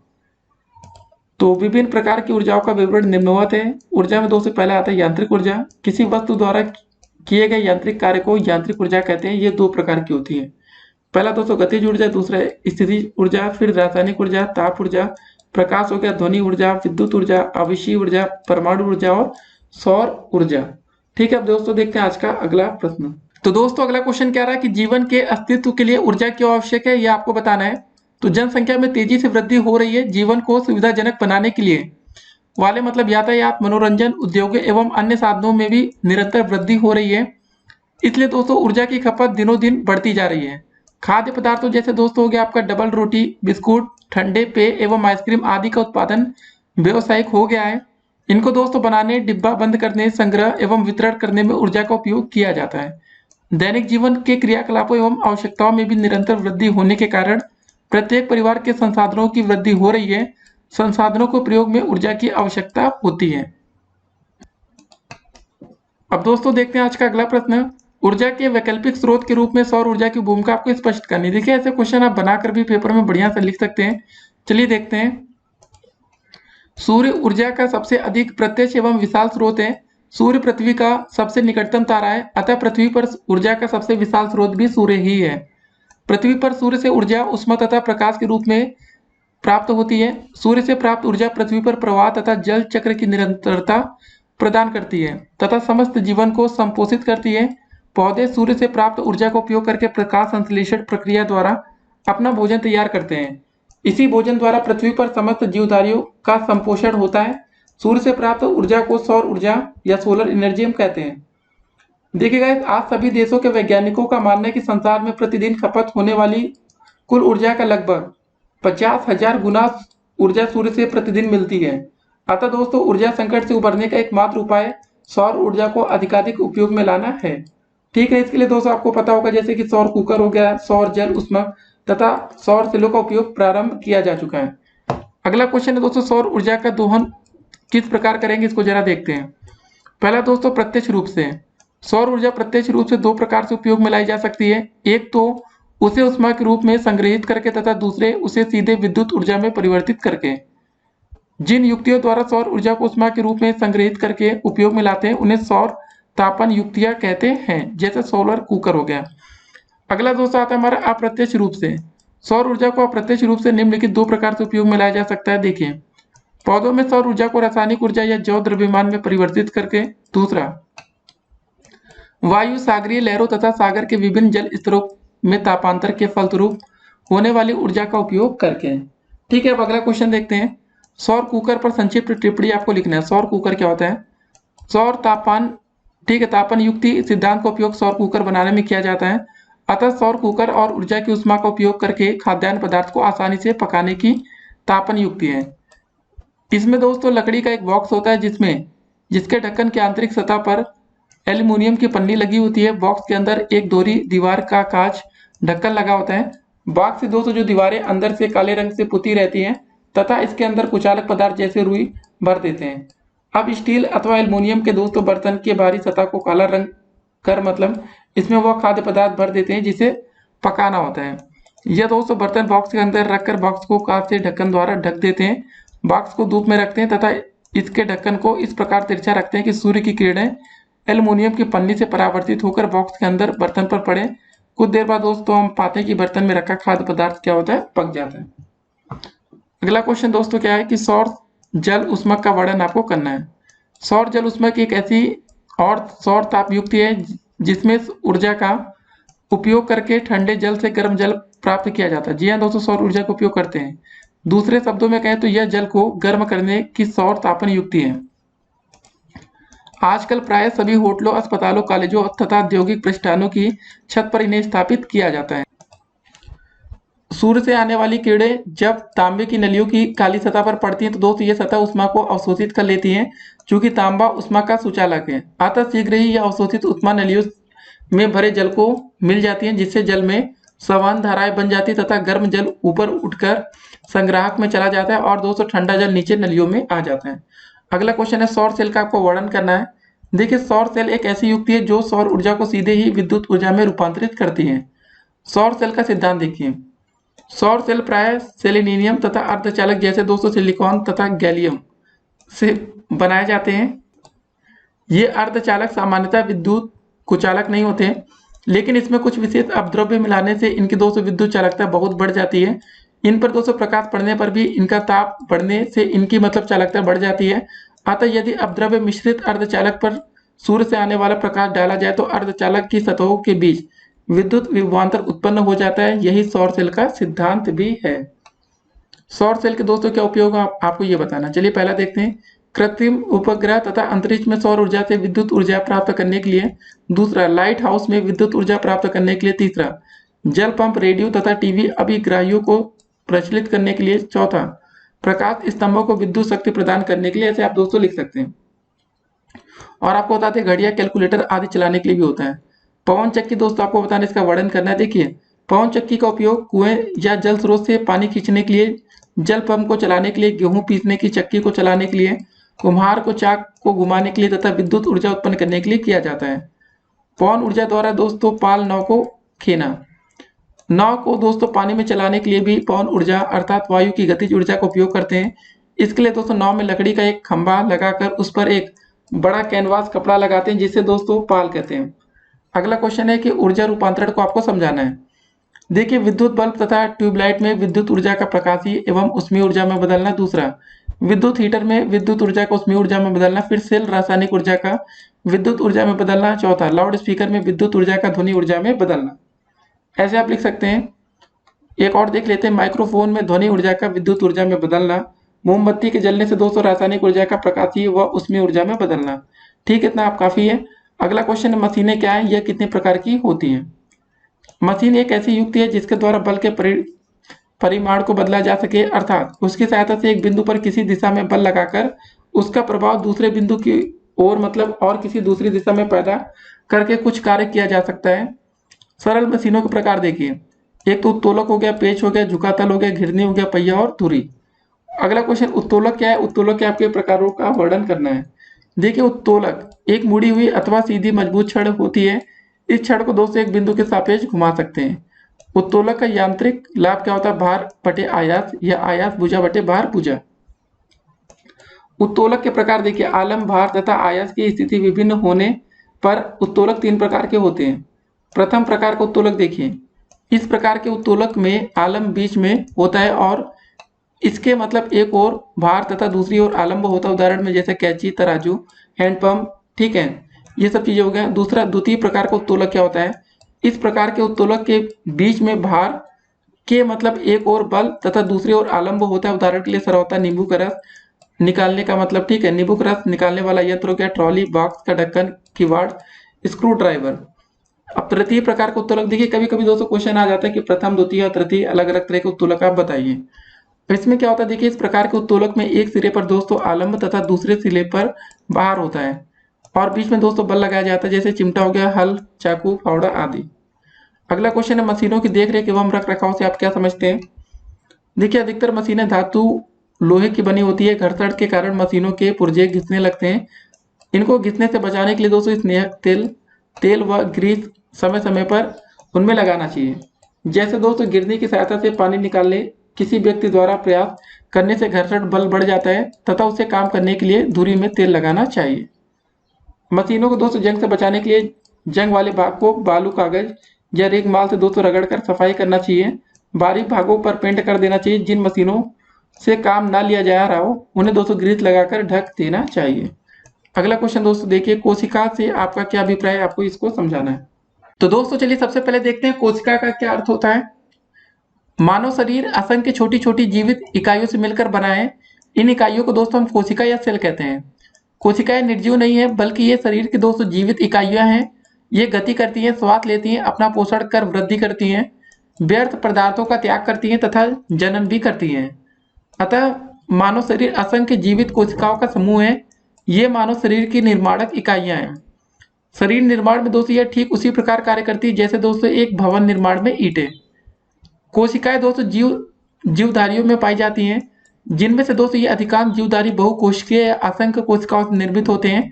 लेकिन कुछ ऐसे भी होते हैं जो एक कोशिकीय मतलब केवल एक कोशिका से निर्मित होते हैं, जैसे कि दोस्तों अमीबा हो गया। एक कोशिकीय जीवों को एक कोशिकीय या यूनिसेलर तथा बहुकोशिकीय जीवों को दोस्तों बहुकोशिकीय या मल्टीसेलर भी हम कहते हैं। अगला क्वेश्चन आता है कि कोशिकाओं का वर्गीकरण आपको करना है। तो प्रत्येक कोशिका की आंतरिक संरचना समाप्त होती है, लेकिन उनका बाह्य तथा कार्य पृथक पृथक होते हैं। देखिए दोस्तों, पहले कार्य और आकार के आधार पर दोस्तों कोशिकाओं को कई भागों में बांटा गया है। पहला जैसा आ गया आपका रक्त कोशिकाएं या ब्लड सेल्स। रक्त में 2 प्रकार की कोशिकाएं पाई जाती हैं, श्वेत रक्त कोशिकाएं और लाल रक्त कोशिकाएं। लाल रक्त कोशिकाएं दोस्तों गोल तथा तस्तरी के समान उभरी हुई होती हैं। श्वेत कोशिकाएं अनियमित आकार की होती हैं। फिर दोस्तों बारी आती है पेशीय कोशिकाएं। पेशीय कोशिकाएं पतली, लंबी और दोनों सिरों पर नुकीली होती हैं। ये आपस में मिलकर पेशीय ऊतकों का निर्माण करती हैं, जिनके द्वारा शरीर के समस्त आंतरिक, बाह्य और ऐच्छिक तथा अनैच्छिक अंग क्रियाशील रहते हैं। फिर अस्थि कोशिकाएं आता है। अस्थि निर्माणक कोशिकाओं को दोस्तों अस्थि कोशिकाएं कहते हैं। ये बेलनाकार होती है तथा चारों ओर महीन छोटे छोटे रेशे निकले रहते हैं। तंत्रिका कोशिकाएं। तो तंत्रिका कोशिका दोस्तों की संरचना शरीर के अन्य कोशिकाओं से काफी अलग होती है। प्रत्येक तंत्रिका कोशिका के 2 भाग होते हैं। ऊपरी भाग चौड़ा तथा आसमान का होता है, ठीक आकार का होता है तथा कोशिका पिंड कहते हैं, इसमें केंद्रक होता है। फिर संयोजी कोशिकाएं। संयोजी कोशिकाएं आपस में मिलकर संयोजी ऊतकों का निर्माण करती हैं, जो शरीर के सभी अंगों को एक दूसरे से जोड़ने का कार्य करते हैं। त्वचा या दोस्तों आच्छादक कोशिकाएं। आच्छादक कोशिकाएं दोस्तों पतली झिल्ली के आकार की होती हैं। ये आपस में मिलकर आच्छादक ऊतकों का निर्माण करती हैं। अगला क्वेश्चन आता है कोशिका की संरचना को आपको समझाना है। देखिए दोस्तों, कोशिका की संरचना, प्रत्येक कोशिका के 3 अंग होते हैं, कोशिका भित्ति, कोशिका द्रव्य और केंद्रक। तो कोशिका भित्ति क्या है, इसको देखते हैं। कोशिका के ऊपर एक पतली दोहरी झिल्ली चढ़ी रहती है, जो कोशिका के आंतरिक भाग की रक्षा करती है। इस भित्ति के दोस्तों कारण ही प्रत्येक कोशिका दूसरी कोशिका से अलग रहती है और अपना अलग अस्तित्व रखती है। कोशिका के भीतरी भाग में जो जीव द्रव्य पाया जाता है, उसी का दोस्तों कुछ भाग गाढ़ा कठोर होकर कोशिका भित्ति का निर्माण करता है। अब बारी आती है कोशिका द्रव्य। कोशिका भित्ति के अंदर एक गाढ़ा चिपचिपा तरल रंगहीन और अर्ध पारदर्शक पदार्थ भरा रहता है जिसे जीव द्रव्य कहते हैं। जीव द्रव्य ही कोशिका और मानव का जीवन है। यदि कोशिका से जीव द्रव्य को समाप्त कर दिया जाए तो वो मृत हो जाती हैं। इसी से कोशिका ही दोस्तों जीवित रहती है और अपना पोषण करती है। जीव द्रव्य में जल, प्रोटीन, वसा और कार्बोहाइड्रेट विद्यमान रहते हैं। अब बारी आती है केंद्रक की। तो केंद्रक कोशिका का सबसे महत्वपूर्ण अंग है। यह दोस्तों कोशिका के मध्य में स्थित होता है और कोशिका रस, ठीक है ना, रस की बात है, का ही मतलब सघन पिंड है। यह दोस्तों अधिक गहरे रंग का होता है, अतः इसे कोशिका में आसानी से पहचाना जा सकता है। केंद्रक ही कोशिका का जीवन है।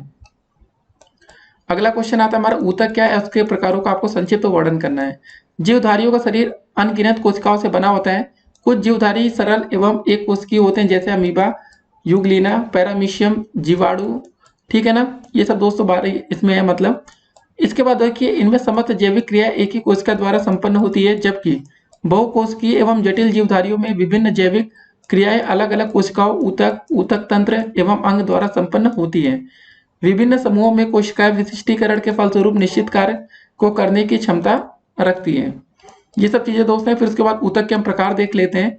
उपकला ऊतक हो गया दोस्तों, संयोजी ऊतक हो गया, संवहन ऊतक हो गया, पेशीय ऊतक हो गया, तंत्रिका ऊतक, ठीक है। इन सब चीजों को याद कर रखिएगा। जीवधारी या मनुष्य के शरीर में ऊतक का महत्व आपको स्पष्ट करना। पहला महत्व देखते हैं। कोशिकाएं अति सूक्ष्म आकार की होती हैं, वे शरीर की आवश्यकता के अनुसार कार्य नहीं कर पाती। इन कार्यों को ऊतक ही सफलतापूर्वक करते हैं। दूसरा, ऊतकों की उपस्थिति के कारण भ्रम का विभाजन होता है, अर्थात भिन्न भिन्न ऊतक अपने विशिष्ट कार्यों को संपादित करते हैं। तीसरा पॉइंट, ऊतक से मिलकर ऊतक तंत्र तथा ऊतक तंत्र से मिलने से अंग बनते हैं। अंग विशिष्ट कार्य को संपन्न करते हैं। चौथा देखिए, विभिन्न अंगों के मध्य कुछ ऊतक संयोजन का कार्य करते हैं जैसे रुधिर तथा लसिका विभिन्न प्रकार के पदार्थों को एक अंग से दूसरे अंग में पहुंचाने अथवा दोस्तों लाने ले जाने का कार्य भी करते हैं। तो दोस्तों अगर आप 4 पॉइंट भी पेपर में लिखते हैं 2 नंबर के क्वेश्चन में तो सफिशियंट होता है, बढ़िया लिखेंगे तो बढ़िया है। बाकी दोस्तों ये 5वां 6ठा पॉइंट आप इसका स्क्रीनशॉट लेकर पढ़ सकते हैं कि वीडियो ज्यादा लंबी ना होने पाए। अगला क्वेश्चन दोस्तों, मनुष्य के शरीर में प्रमुख अंग तंत्र या संस्थान कौन कौन से हैं, इसको आपको बताना है। हमारे शरीर के मुख्य अंग तंत्र या संस्थान निम्नलिखित है। पहला दोस्तों कंकाल या अस्थि तंत्र होता है। दूसरा पेशी तंत्र हो गया। तीसरा पाचन तंत्र। चौथा मतलब स्वतंत्र तंत्र। पांचवा रुधिर परिसंचरणक तंत्र। छठा दोस्तों उत्सर्जन तंत्र। सातवां हमारा तंत्रिका तंत्र है। आठवां प्रजनन तंत्र है। नौवां दोस्तों अंतःस्रावी तंत्र है और 10वां अध्यावरणीय तंत्र है। अगला क्वेश्चन, मानव शरीर को कितने भागों में बांटा जा सकता है, मस्तिष्क के कार्य आपको बताने हैं। तो मानव शरीर को दोस्तों निम्नलिखित भागों में बांटा जा सकता है, जैसे सिर हो गया, मस्तिष्क देखिए, मस्तिष्क के यहाँ पर 3 भाग होते हैं। एक तो पहला प्रमस्तिष्क हो गया, मध्य मस्तिष्क हो गया, ऊपरी, ठीक है। और देखिए जो हमारा मध्य मस्तिष्क होता है इसके भी 2 भाग होते हैं, एक तो ऊपरी तरफ पटल हो गया, दूसरा तल होता है। फिर दोस्तों हमारा तीसरा था पश्च मस्तिष्क, इसके 3 भाग होते हैं, सेतु, सुषुम्ना और, ठीक है, शीर्ष हो गया, और लास्ट में आता है अनुमस्तिष्क।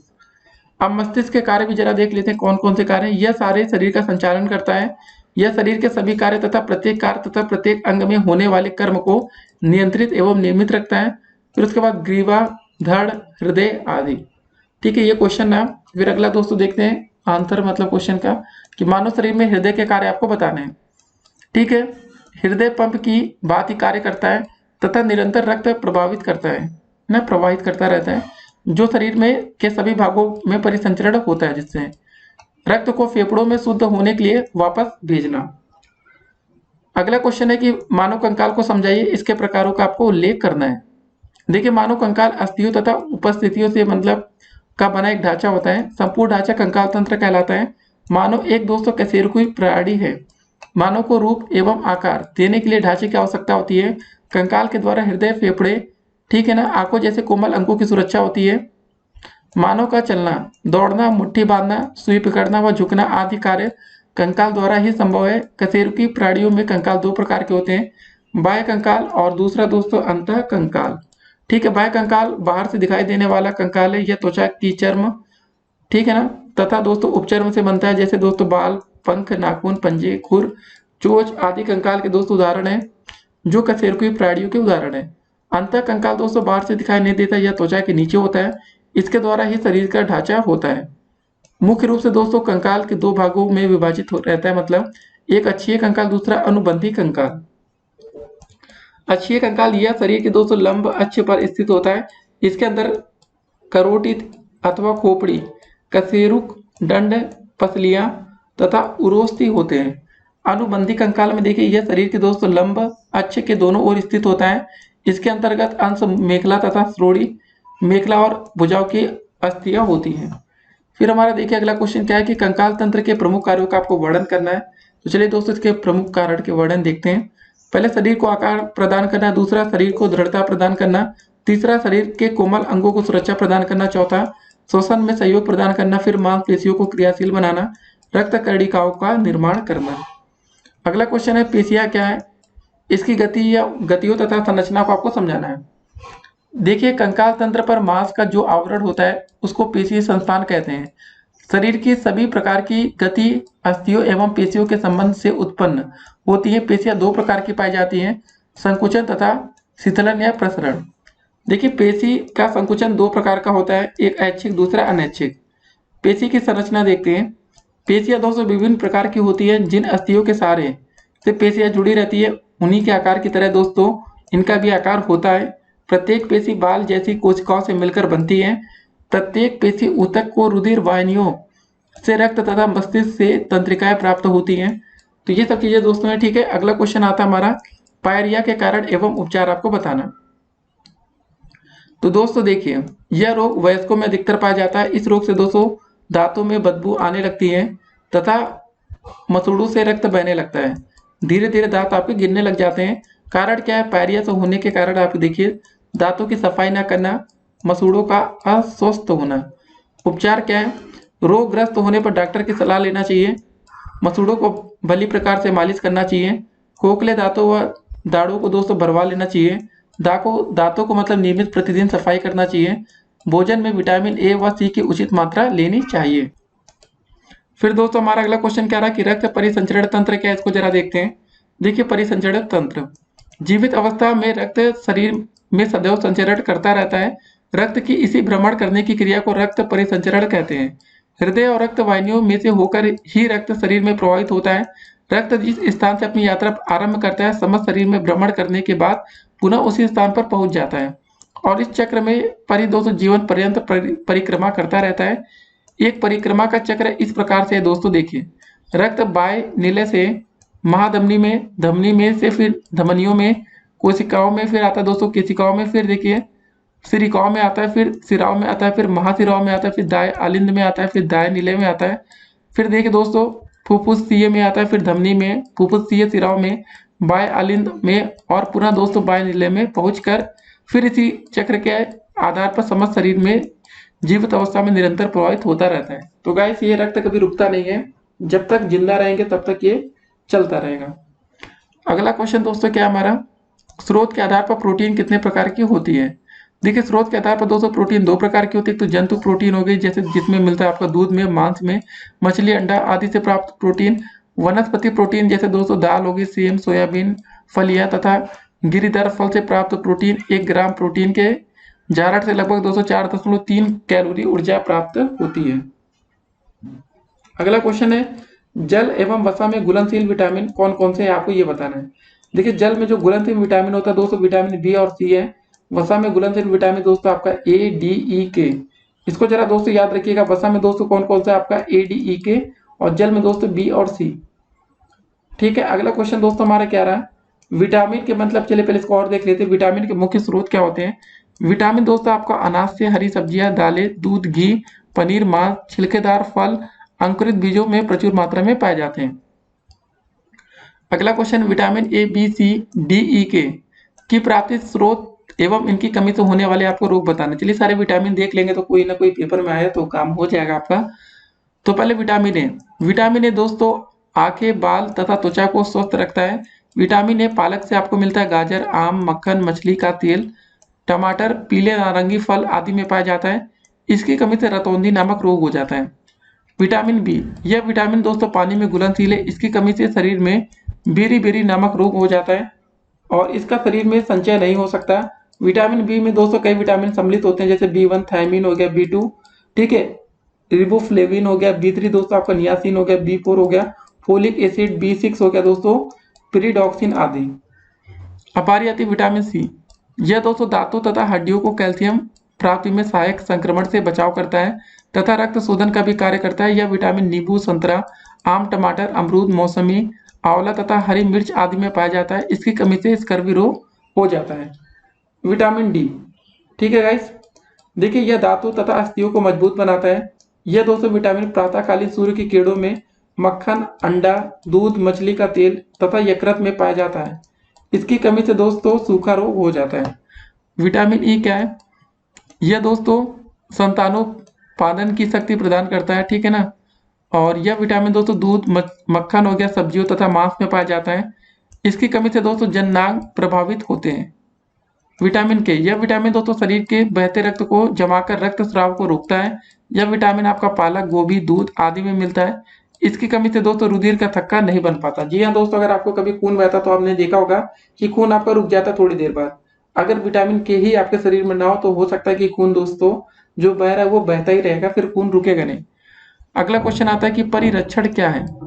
वायुमंडल में अनेक प्रकार के जीवाणु तथा कवक के बीजाणु उपस्थित होते हैं।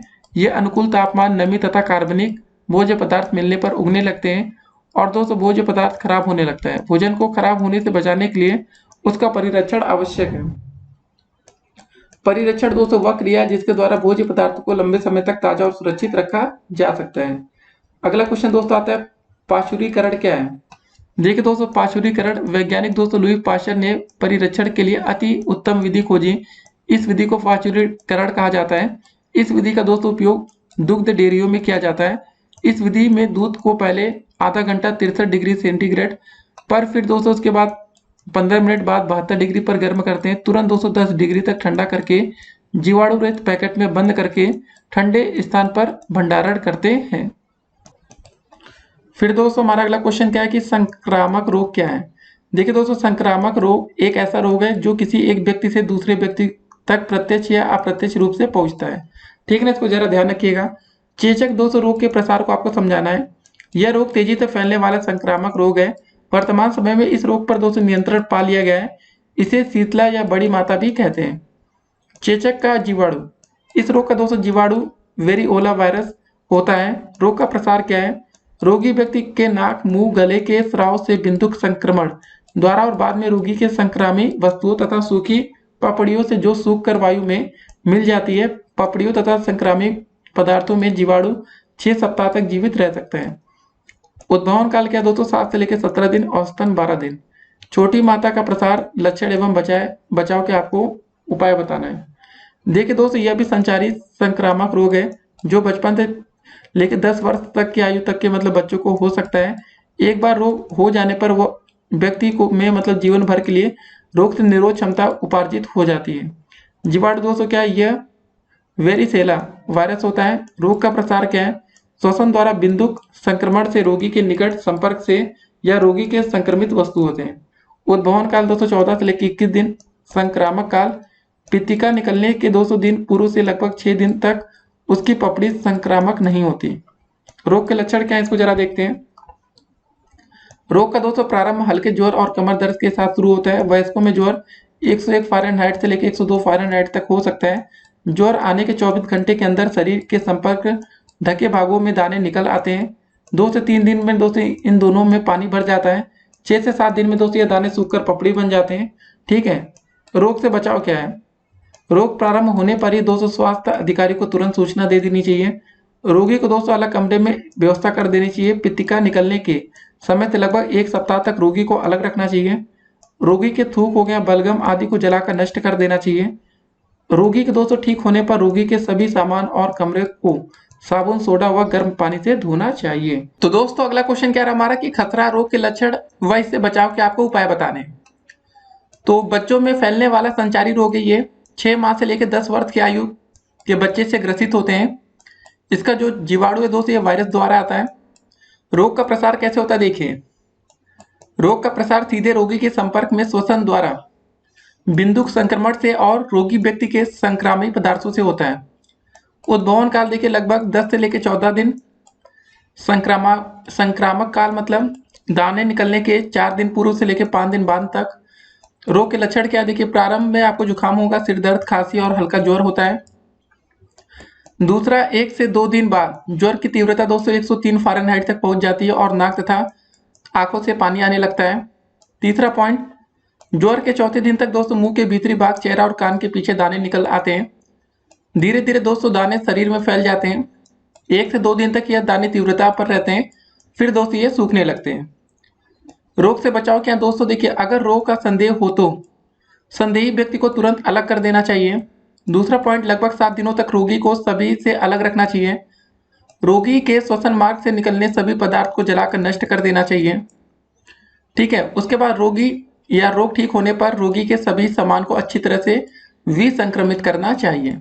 तो दोस्तों अगला क्वेश्चन क्या रहा है कि हैजा रोग किस प्रकार फैलता है, आपको ये बताना है। देखिए दोस्तों, यह बहुत ही तीव्र संक्रामक रोग बीमारी है। गर्मी के मौसम में यह रोग अधिक फैलता है। समय समय पर इसका प्रसार महामारी के रूप में भी होता है। यह सभी आयु वर्ग के लोगों को समान रूप में प्रभावित करता है। जीवाणु दोस्तों देखिए विब्रियो कालेरी, ठीक है ना। अगला क्वेश्चन है, मलेरिया रोग किस मच्छर से प्रसारित होता है तथा लक्षण आपको बताना है। मलेरिया रोग दोस्तों एनाफिलीज मच्छरों से प्रसारित होता है। लक्षण देखिए, प्रारंभ में शारीरिक कमजोरी होगी, आपको हाथ पांव में दर्द और सिर दर्द होने लगता है। फिर दोस्तों अत्यधिक ठंड लगकर बुखार आने लगता है। ठंड की अवस्था में रोगी को कपकपी बंध जाती है। यह अवस्था दोस्तों आधे घंटे से 2 घंटे तक रहती है। उसके बाद ज्वर दोस्तों 103 फ़ारेनहाइट से लेकर 105 फ़ारेनहाइट तक पहुंच जाता है। फिर पसीना आता है और ज्वर उतर जाता है, परंतु जी मिचलाने और वमन की शिकायत बनी रहती है। इस प्रकार के ज्वर की शिकायत प्रतिदिन दूसरे दिन या तीसरे दिन बाद होती है। अगला क्वेश्चन है, परमाणु से क्या अभिप्राय, आपको ये बताना है। किसी तत्व का सूक्ष्म अंश जिसका रासायनिक अस्तित्व हो, इसकी संरचना नाभिक तथा इलेक्ट्रॉन से मिलकर होती है। नाभिक में न्यूट्रॉन तथा प्रोटॉन होते हैं। परमाणु का आवेश शून्य होता है, ठीक है ना। नाभिक में दोस्तों प्रोटॉन या प्रोटीन लिखा है, प्रोटॉन, ठीक है ना। न्यूट्रॉन, प्रोटॉन, इलेक्ट्रॉन, ठीक है, ये सब चीजें ध्यान रखिएगा, प्रोटॉन है। अगला क्वेश्चन दोस्तों हमारा क्या है कि निम्न का आविष्कार खोज कितने की, इसको जरा देखते हैं। सबसे पहले दोस्तों इलेक्ट्रॉन, नाम देखिए जे थॉमसन ने 1897 में, ठीक है। उसके बाद दोस्तों देखिए खोज कितने की, सबको याद करते चलिएगा। परमाणु संरचना की खोज बोर एवं रदरफोर्ड ने की है 1913। प्रोटॉन की खोज रदरफोर्ड ने 1919। न्यूट्रॉन की खोज चैडविक ने दोस्तों 1932। परमाणु संख्या मोराले ने 1913। परमाणु सिद्धांत डाल्टन ने 1803। अगला क्वेश्चन है, तत्व एवं उसके वर्गीकरण को आपको समझाना है। वे पदार्थ जो एक ही प्रकार के परमाणुओं से मिलकर बने होते हैं तत्व कहलाते हैं या एलिमेंट कहलाते हैं। तत्वों को प्रतीकों द्वारा प्रदर्शित किया जाता है। अब तक दोस्तों 119 तत्व खोजे जा चुके हैं। अलग अलग तत्वों के परमाणुओं के गुणों में भिन्नता होती है, लेकिन किसी तत्व के सभी परमाणुओं के गुणों में समानता, ठीक है, होती है, जैसे ऑक्सीजन, हाइड्रोजन आदि। यौगिक दोस्तों किसको बोलते हैं, जिसको कंपाउंड बोलते हैं अंग्रेजी में। 2 या 2 से अधिक तत्व निश्चित अनुपात में सहयोग करके एक नया पदार्थ बनाते हैं और इसे हम यौगिक कहते हैं। यौगिक के अवयवी तत्वों और यौगिक के गुण भिन्न होते हैं। यौगिक के सूत्र में से मतलब उसमें उपस्थित विभिन्न तत्वों के परमाणुओं की संख्या ज्ञात हो जाती है, जैसे जल, नमक, ग्लूकोज, कैल्शियम कार्बोनेट आदि। अब मिश्रण किसे कहते हैं, मिक्सचर। 2 या 2 से अधिक पदार्थ अनिश्चित अनुपात में मिलकर मिश्रण बनाते हैं, जैसे दोस्तों वायु हो गया, शरबत, सिरका, पीतल, सोडा वाटर आदि। अगला क्वेश्चन आता है हमारा कि रासायनिक समीकरण क्या होता है, इसको आपको बताना है। किसी रासायनिक अभिक्रिया में भाग लेने वाले अभिकारकों तथा अभिक्रिया के परिणाम स्वरूप प्राप्त होने वाले उत्पादों को प्रतीकों द्वारा तथा सूत्रों द्वारा निरूपित करने को ही हम रासायनिक समीकरण कहते हैं। तो रासायनिक समीकरण के लिए दोस्तों मतलब अग्रलिखित दोस्तों आपके पास जानकारी आवश्यक है। देखिए पहला क्या है, अभिक्रिया में भाग लेने वाले पदार्थों का ज्ञान, अभिक्रिया के फलस्वरूप उत्पन्न उत्पादों का ज्ञान, अभिकारकों तथा उत्पादों के संकेत या सूत्र का ज्ञान, अभिक्रिया के लिए उचित ताप एवं उत्प्रेरक की आवश्यकता अनुसार का ज्ञान। अगला प्रश्न हमारा आता है कि रासायनिक सूत्र के प्रकारों को आपको स्पष्ट करना है। तो सबसे पहले दोस्तों बात होगी हमारी मूलानुपाती सूत्र। देखिए वह सूत्र जिससे किसी यौगिक के अणु में उपस्थित विभिन्न तत्वों के परमाणुओं की संख्याओं के सरल अनुपात का बोध होता है, उसे मूलानुपाती सूत्र कहलाता है। ग्लूकोज के अणु में कार्बन, हाइड्रोजन तथा ऑक्सीजन का जो सरल अनुपात है 1:2:2 है, अतः इसका मूलानुपाती सूत्र बनेगा CH2O, ठीक है। अगला दोस्तों आता है हमारा आणविक सूत्र। ठीक है, वह सूत्र जिससे किसी यौगिक के अणु में उपस्थित विभिन्न तत्वों के परमाणुओं की वास्तविक संख्या का बोध होता है, आणविक सूत्र कहलाता है। जैसे ग्लूकोज के एक अणु में कार्बन के 6, ठीक है, परमाणु, हाइड्रोजन के 12, परमाणु तथा ऑक्सीजन के 6 परमाणु होते हैं। मतलब दोस्तों इसको आप बोलते हैं हम लोग आणविक सूत्र C6H12O6। ठीक है। अब अगला दोस्तों आता है हमारा संरचना सूत्र। तो वह सूत्र जिसमें यौगिक के अणु में उपस्थित विभिन्न परमाणुओं की संख्या एवं उनकी एक दूसरे से जुड़ने की व्यवस्था का बोध होता है, संरचना सूत्र कहलाते हैं। मीथेन का हमारा आणविक सूत्र होता है CH4। इसका आकार चतुष्फलकीय होता है और कार्बन परमाणु चतुष्फलक के केंद्र में स्थित होता है। इसमें CH बंध एक दूसरे से 109 डिग्री 28 अंश का मतलब कोण बनाते हैं। ठीक है दोस्तों, इसको जरा ध्यान रखिएगा, 109 28। अगला क्वेश्चन दोस्तों हमारा आता है कि परिवर्तन किसे कहते हैं। तो परिवर्तन देखते हैं। किसी वस्तु की मात्रा, स्थिति, दशा, रूप, रंग, ताप, आकार अथवा अवस्था आदि के बदलने को परिवर्तन कहते हैं। विभिन्न परिवर्तनों की पहचान वस्तुओं के भौतिक गुण जैसे रंग, आकृति, परिमाण, ताप, आयतन, अवस्था, संरचना तथा रासायनिक गुणों के आधार पर की जा सकती है। दैनिक जीवन में होने वाले परिवर्तन देखिए। मोमबत्ती, कोयले, लकड़ी आदि का जलना, दाल सब्जियों का पकना, आटे से रोटी का बनना, दूध से दही का बनना, लोहे में जंग लगना, गीले कपड़ों का सूखना आदि दैनिक जीवन में होने वाले परिवर्तन है। अगला प्रश्न हमारा क्या रहा है कि भौतिक एवं रासायनिक परिवर्तन को आपको समझाना है। ठीक है, इसको चलिए देखते हैं। भौतिक परिवर्तन, ऐसा परिवर्तन जिनमें पदार्थ की आकृति एवं भौतिक अवस्था में परिवर्तन हो जाता है परंतु कोई नया पदार्थ नहीं बनता है, भौतिक परिवर्तन कहलाता है। उदाहरण के लिए लोहे में जैसे चुंबकत्व उत्पन्न होना, पानी का बर्फ या वाष्प में बदलना, नमक या चीनी का पानी में घुलना, पदार्थ का चूर्ण बनना। रासायनिक परिवर्तन क्या होता है? ऐसा परिवर्तन जिनमें परिवर्तन के बाद एक नया पदार्थ बन जाता है जिससे जिसके गुण मूल पदार्थ के गुणों से भिन्न होते हैं, रासायनिक परिवर्तन कहलाते हैं। नए पदार्थ को पुनः मूल पदार्थ में परिवर्तित भी नहीं किया जा सकता है। उदाहरण के लिए देखिए, लोहे की कील पर जंग लगना, दूध से दही का बनना, पदार्थ का जलना, दूध का फटना या दूध का जमना, भोजन का पचना। अगला क्वेश्चन है अम्ल, क्षार एवं लवण को आपको समझाना है। अम्ल किसे कहते हैं? एसिड अंग्रेजी में। आर्रेनियस के आयनन सिद्धांत के अनुसार अम्ल वे पदार्थ हैं जो जलीय विलयन में हाइड्रोजन आयन H+ देते हैं तथा हाइड्रोजन आयन के अतिरिक्त कोई और धनायन नहीं देते हैं। क्षारक दोस्तों किसे बोलते हैं? जिसको बेस बोलते हैं। वे यौगिक जो जलीय विलयन में हाइड्रोक्सिड आयन या OH आयन देते हैं, ठीक है, हाइड्रोक्सियल आयन के अतिरिक्त कोई और ऋणायन नहीं देते हैं, क्षारक कहलाते हैं। ठीक है, वो दोस्तों धनायन था अम्ल में, और यहाँ पर दोस्तों क्या होता है? ऋणायन होता है। फिर बात आती है लवण की, साल्ट। धनायन प्रायः धात्विक आयन और किसी अम्ल की ऋणायन जैसे, ठीक है दोस्तों, आप देख रहे हो C- NO3- SO4- आदि। ठीक है दोस्तों, Cl लिखा है, ठीक है, स्टार्टिंग में। इसको क्लोरीन है, ध्यान दीजिएगा, नहीं तो C खाली दिख रहा था ऐसे, Cl है ये, ठीक है ना। क्लोरीन आपको पता है ना, Cl होता है। तो से बने यौगिक दोस्तों लवण कहलाते हैं। ठीक है, कुछ लवणों में धनायन धात्विक आयन ना होकर कुछ परमाणुओं का समूह होता है, जैसे NH4+, ठीक है, K2SO4 हो गया, NH4Cl हो गया, CuNO3 का होल ट्वाइस आदि लवणों के उदाहरण है। अगला क्वेश्चन है कि वायु प्रदूषण के स्रोत एवं दुष्प्रभाव आपको बताना है। देखिए, वायु में गैसों की एक निश्चित मात्रा होती है, जैसे नाइट्रोजन की 78% होती है, ऑक्सीजन 21%, कार्बन डाइऑक्साइड 0.03% तथा अन्य गैसें होती हैं। यदि किन्हीं कारणों से किसी गैस की मात्रा कम या अधिक हो जाती है तो उसे वायु प्रदूषण हम कहते हैं। वायु प्रदूषण के स्रोत क्या देखें? पहला देखिए, वायु प्रदूषण के प्राकृतिक स्रोत हैं और वायु प्रदूषण के मानवीय स्रोत भी हैं। वायु प्रदूषण के दुष्प्रभाव क्या होंगे? कार्बन मोनोऑक्साइड गैस का प्रभाव मस्तिष्क पर पड़ता है। इससे मनुष्य में क्षय रोग, कैंसर, दमा आदि जैसी बीमारियां हो जाती हैं। सल्फर डाइऑक्साइड गैस से मनुष्य में फेफड़े संबंधी अनेक बीमारियां होती हैं, जैसे दमा, खांसी आदि हो जाती है। फिर कार्बन तथा धुआं से कैंसर तथा क्षय रोग हो जाता है। उसके बाद दोस्तों हमारी बारी आती है ओजोन। O3 के प्रभाव से त्वचा कैंसर, आंखों के रोग, सीने में जलन, खांसी आदि रोग हो जाते हैं। अगला क्वेश्चन, जल प्रदूषण के स्रोत एवं दुष्प्रभाव आपको बताने हैं। तो चलिए दोस्तों देखते हैं। देखिए, ऐसे क्वेश्चन आप बनाकर भी पेपर में लिख सकते हैं, 2 नंबर आप आसानी से पा सकते हैं। जल में अनेक प्रकार के खनिज, कार्बनिक तथा अकार्बनिक पदार्थों तथा गैसों के निश्चित अनुपात से कम अथवा अधिक तथा अन्य अनावश्यक पदार्थ घुले होने से जल प्रदूषित हो जाता है। जल प्रदूषण के स्रोत क्या देखिए? कारखानों का कचरा, जिसमें पारे तथा शीशे के कार्बनिक यौगिक होते हैं, नदियों में बहा दिए जाते हैं। दूसरा, कृषि में प्रयोग किए जाने वाले विभिन्न प्रकार के हानिकारक कीटनाशक पदार्थ, जैसे एड्रिन हो गया, DDT हो गया आदि, वर्षा के जल के साथ बहकर नदियों में पहुंच जाते हैं। फिर अगला रेडियोधर्मी पदार्थ की भी मतलब भूमि से जल प्रवाह में पहुंच जाते हैं। चौथा, कच्चा पेट्रोल निकालते और भरते समय समुद्र में गिरकर ये बह जाता है। फिर जल प्रदूषण के दुष्प्रभाव क्या है? अवांछित अपशिष्ट पदार्थों के जल में मिलने से अनेक भौतिक, रासायनिक तथा जैविक परिवर्तन आ जाते हैं।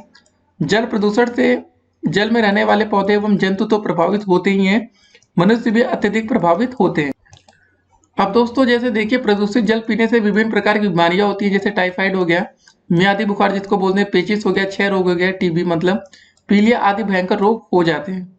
प्रदूषित जल में विभिन्न प्रकार के हानिकारक जीवाणु, विषाणु तथा हानिकारक क्रम एवं उनके अंडे पाए जाते हैं, जो मनुष्य में रोग उत्पन्न करते हैं।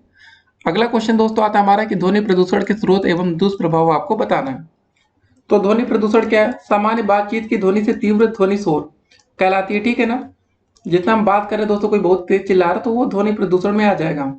शोर एक अवांछनीय ध्वनि है, अतः अत्यधिक शोर ही ध्वनि प्रदूषण कहलाता है।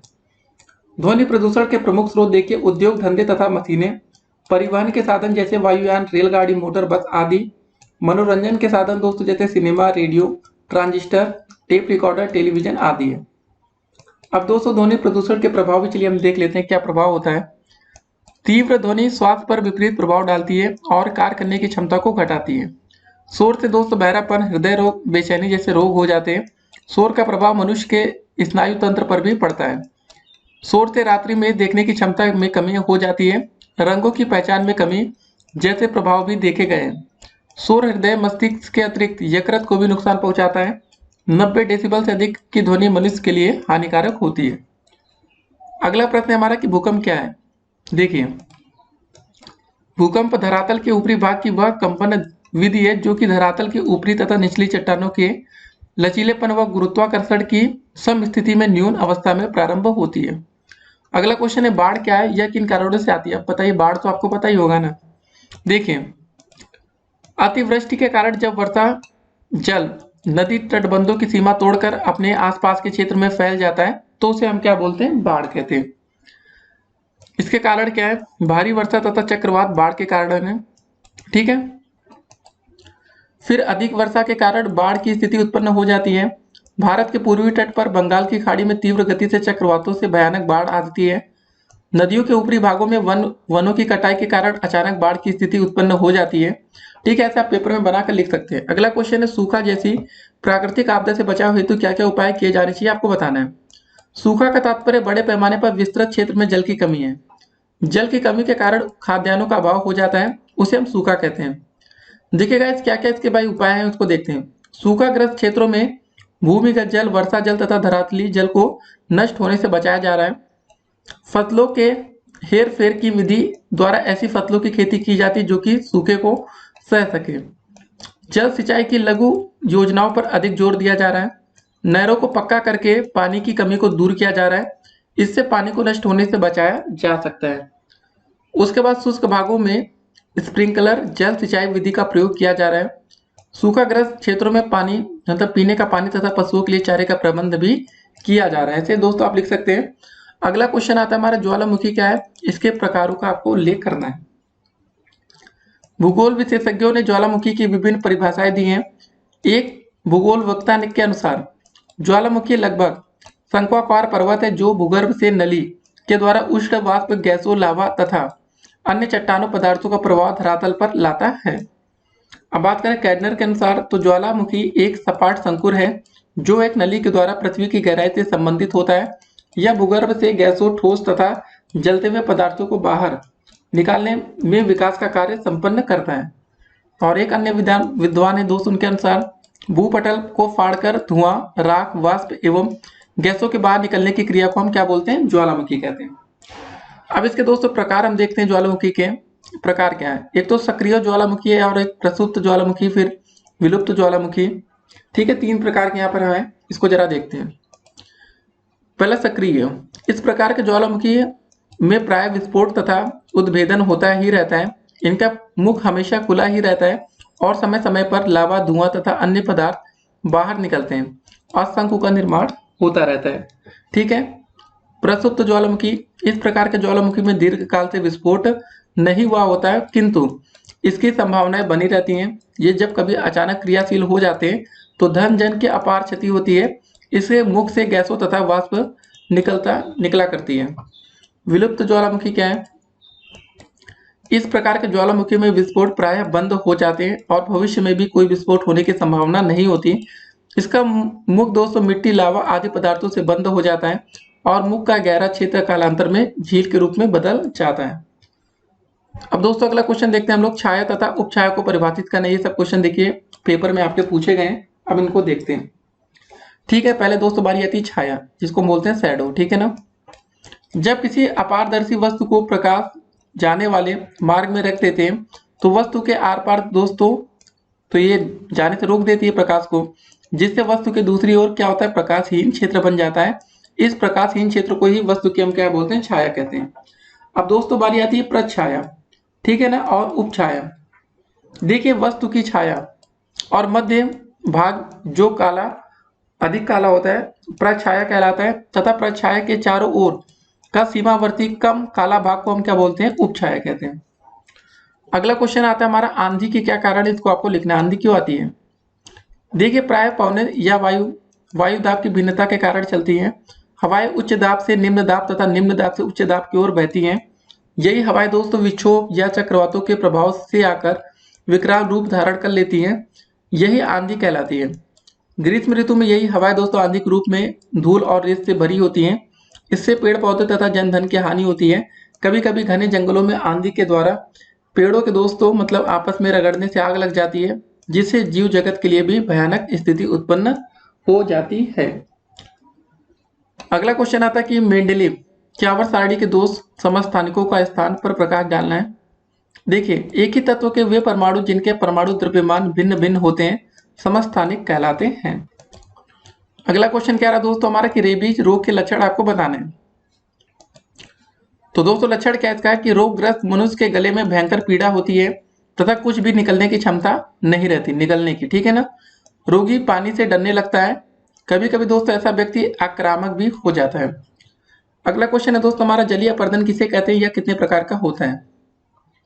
ठीक है दोस्तों रेबीज कैसे होता है, कभी कभी जैसे आप लोग को कुत्ता उत्ता काट लेता है तो वहां पर रेबीज का आप टीका लगवाने जाते हैं ना, इंजेक्शन, तो वही सब चीजें हैं। तो देखिए जलीय अपर्दन क्या है, जल या बाढ़ द्वारा मिट्टी के कटाव को जलीय अपर्दन कहते हैं। तेज वर्षा के जल से बलुई मिट्टी का कटाव सबसे अधिक होता है तथा चिकनी मिट्टी का अपर्दन कम होता है। तो इसके प्रकार देखते हैं। वर्षा बूंद अपर्दन, अल्प सरिता अपर्दन, ठीक है, यह अवनालिका या खंड अपर्दन, परत अपर्दन, बिहड़ अपर्दन, नदी तट अपर्दन, पुलिन या समुद्र तट अपर्दन, हिमनद अपर्दन, भूस्खलन द्वारा अपर्दन। अगला क्वेश्चन क्या रहा हमारा कि अम्ल क्या है। अम्ल और क्षारक की पारस्परिक क्रिया द्वारा लवण तथा पानी का बनना कौन सी क्रिया है, ये दोस्तों 2016 में क्वेश्चन पूछा गया है। अम्ल वे पदार्थ हैं जो जलीय विलयन में हाइड्रोजन आयन देते हैं, अभी दोस्तों हमने देखा था। अम्ल और क्षार की पारस्परिक क्रिया द्वारा लवण और पानी का बनना उदासीनता कहलाता है। ठीक है ना, उदासीनता की क्रिया कहलाता है। अगला क्वेश्चन है उदाहरण देते हुए स्पष्ट करें कि एक ही परिवर्तन विभिन्न परिस्थितियों में अनुकूल तथा प्रतिकूल हो सकता है। उदाहरण देखिए, फसल तैयार करते समय वर्षा का होना अनुकूल परिवर्तन है, परंतु फसल पक जाने पर वर्षा का होना प्रतिकूल परिवर्तन है। काफी अच्छा एग्जाम्पल था। अगला क्वेश्चन दोस्तों क्या है कि दैनिक जीवन में घर्षण बल का क्या महत्व है, उदाहरण देते हुए आपको समझाना है। घर्षण बल जैसे दोस्तों आप फिसल कर गिर जाते हैं ना, वही वाला है। देखिए इसका महत्व देखते हैं। खुरदरी सतह पर हम बिना फिसले चल सकते हैं। पहिए और ब्रेक के बीच लगे घर्षण बल से ही वाहन की मतलब गति नियंत्रित कर सकते हैं। तीसरा, माचिस की तीली माचिस की सतह पर घर्षण बल के कारण ही जलती है। ठीक है। अगला क्वेश्चन क्या है, जड़ों के मुख्य कार्य क्या है। मक्का, प्याज, सरसों तथा बैगन में पाई जाने वाली जड़ों के नाम आपको बताना है। जड़ों का मुख्य कार्य पौधों को जमीन से पानी तथा मजबूती प्रदान करना होता है। तो दोस्तों मक्का में कौन सी जड़ पाई जाती है, झकड़ा जड़। ठीक है, अपस्थानिक या रेशदार जड़। प्याज में दोस्तों कौन सी होती है, झकड़ा जड़ या अपस्थानिक रेशदार जड़। सरसों में दोस्तों मूसला जड़, बैगन में मूतला जड़। अगला क्वेश्चन आता है कि धारावाही परिनालिका से क्या अभिप्राय है, सचित्र वर्णन आपको करना है। तो चलिए दोस्तों पहले इसका सचित्र वर्णन ही देख लेते हैं। तो कुछ दोस्तों आप इसको ऐसे बना सकते हैं, दो ऐसे गोला कर दीजिएगा, ऐसे से इसको मिला दीजिएगा। ठीक है ना, ठीक है, ऐसे ऐसे करके ऐसे ऐसे करके आप ऐसे इसको यहाँ बना सकते हैं। देखिए हम आपको तरीका बनाते हैं आसानी से बनाने का, नहीं तो फिर आप लोग इसको परेशान होंगे बनाने में। इसको लास्ट में ऐसा गोला कर रखेंगे तो बढ़िया रहेगा, ठीक है ना। जितना अच्छा फिगर बनेगा ना, इंप्रेशन उतना ही अच्छा दोस्तों आपका जमने वाला है, ठीक है। तो उम्मीद करेंगे दोस्तों अब आपको ये बात समझ में आ गई होगी। तो ऐसे करके दोस्तों आप आसानी से फिगर बना सकते हैं। चलिए कुछ इसके बारे में देख भी लेते हैं क्या लिखा है। यदि किसी कुचालक पदार्थ जैसे लकड़ी, गत्ता, मोटा कागज या प्लास्टिक की बेलनाकार नलिका के ऊपर तांबे के विद्युत रोधित तारों को नलिका की मतलब लंबाई पर लपेटा जाए तो दोस्तों ये फिगर है दोस्तों, मतलब ठीक है ना। इस प्रबंध को परिनालिका कहते हैं और इसके तार के सिरों को दोस्तों शुष्क सेल, कुंजी के तथा धारा नियंत्रक आर से जोड़ देते हैं। इस प्रकार दोस्तों लटकाया जाता है कि यह क्षैतिज तल में घूमने के लिए स्वतंत्र हो। विद्युत यदि इसे परिनालिका से सेल से विद्युत धारा प्रवाहित करते हैं तो यह दोस्तों उत्तर दक्षिण दिशा में ठहर जाती है, क्योंकि धारा प्रवाहित करने पर परिनालिका का एक क्षण चुंबक के समान व्यवहार करने लगती है, जिसका एक तार उत्तरी ध्रुव तथा दूसरा दोस्तों दक्षिणी ध्रुव की तरह व्यवहार करता है। यदि परिनालिका में विद्युत धारा की दिशा बदल दे तो उसके सिरों की ध्रुवता भी बदल जाती है। तो दोस्तों फिगर ध्यान में रहना चाहिए, ऐसे क्वेश्चन आते हैं तो भाई फिगर बहुत इंपॉर्टेंट हो जाता है, ठीक है ना। यहाँ पर आधार है ये दोस्तों डोरा है, ये परिनालिका है। अगला क्वेश्चन दोस्तों हमारा आता है कि मनुष्य में कितने प्रकार के दांत पाए जाते हैं, उनके नाम एवं कार्यों को संक्षेप में बताना है। तो चलिए दोस्तों देख लेते हैं कि आपके में कौन कौन से दांत पाए जाते हैं। सबसे पहले देखिए दोस्तों कुक्तक या छेदक दंत, ठीक है ना। ये दोस्तों दांत क्या होते हैं, धारदार होते हैं और इनकी संख्या 4 होती है। ये भोजन को छोटे छोटे टुकड़ों में विभाजित करते हैं। दूसरा दोस्तों रद नक या भेदक दंत, इन दांतों की संख्या दोस्तों 2 होती है। ये दांत छेदक दांतों की अपेक्षा लंबे एवं नुकीले होते हैं। ये दांत भोजन को फाड़ने का कार्य करते हैं। तीसरा आता अग्र चवड़क दंत, इन दांतों के सिरे नुकीले होते हैं परंतु केनाइक, ठीक है, केनाइन दांतों की अपेक्षा ये दोस्तों कम नुकीले होते हैं। इनकी संख्या 4 होती है और इसका कार्य भोजन को कुचलना है। दाढ़ या चवड़क, ये दांत दोस्तों मुख में पीछे की ओर होते हैं तथा आकार में चौकोर होते हैं और इनके सिरे तेज धारदार होते हैं। इनका मुख्य कार्य भोजन को चबाना होता है। ये दांत दोस्तों अत्यंत मजबूत होते हैं और इनकी कुल संख्या 6 होती है। फिर अगला क्वेश्चन आता है कि मनुष्य के भोजन में पोषण की प्रक्रिया को आपको समझाना है। संक्षेप में विभिन्न पदों का विवरण भी आपको देना है। मनुष्य में पोषण के मतलब 5 चरण होते हैं।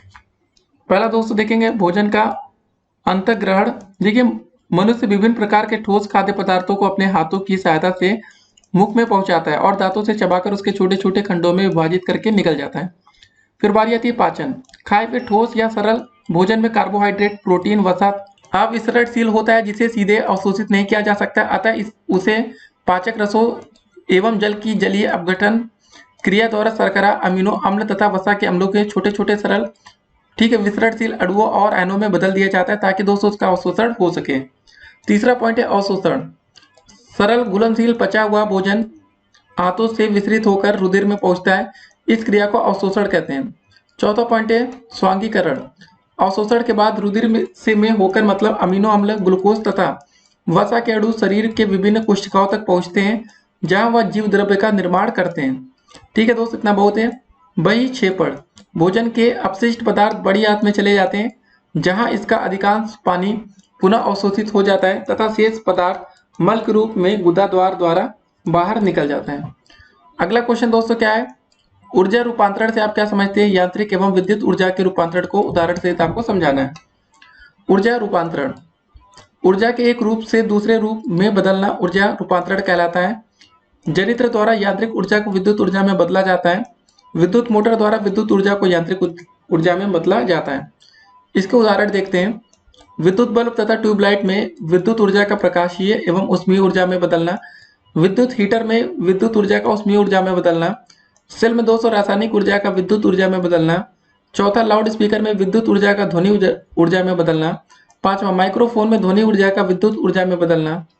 छठा मोमबत्ती के जलने में रासायनिक ऊर्जा का प्रकाशीय व ऊष्मीय ऊर्जा में बदलना।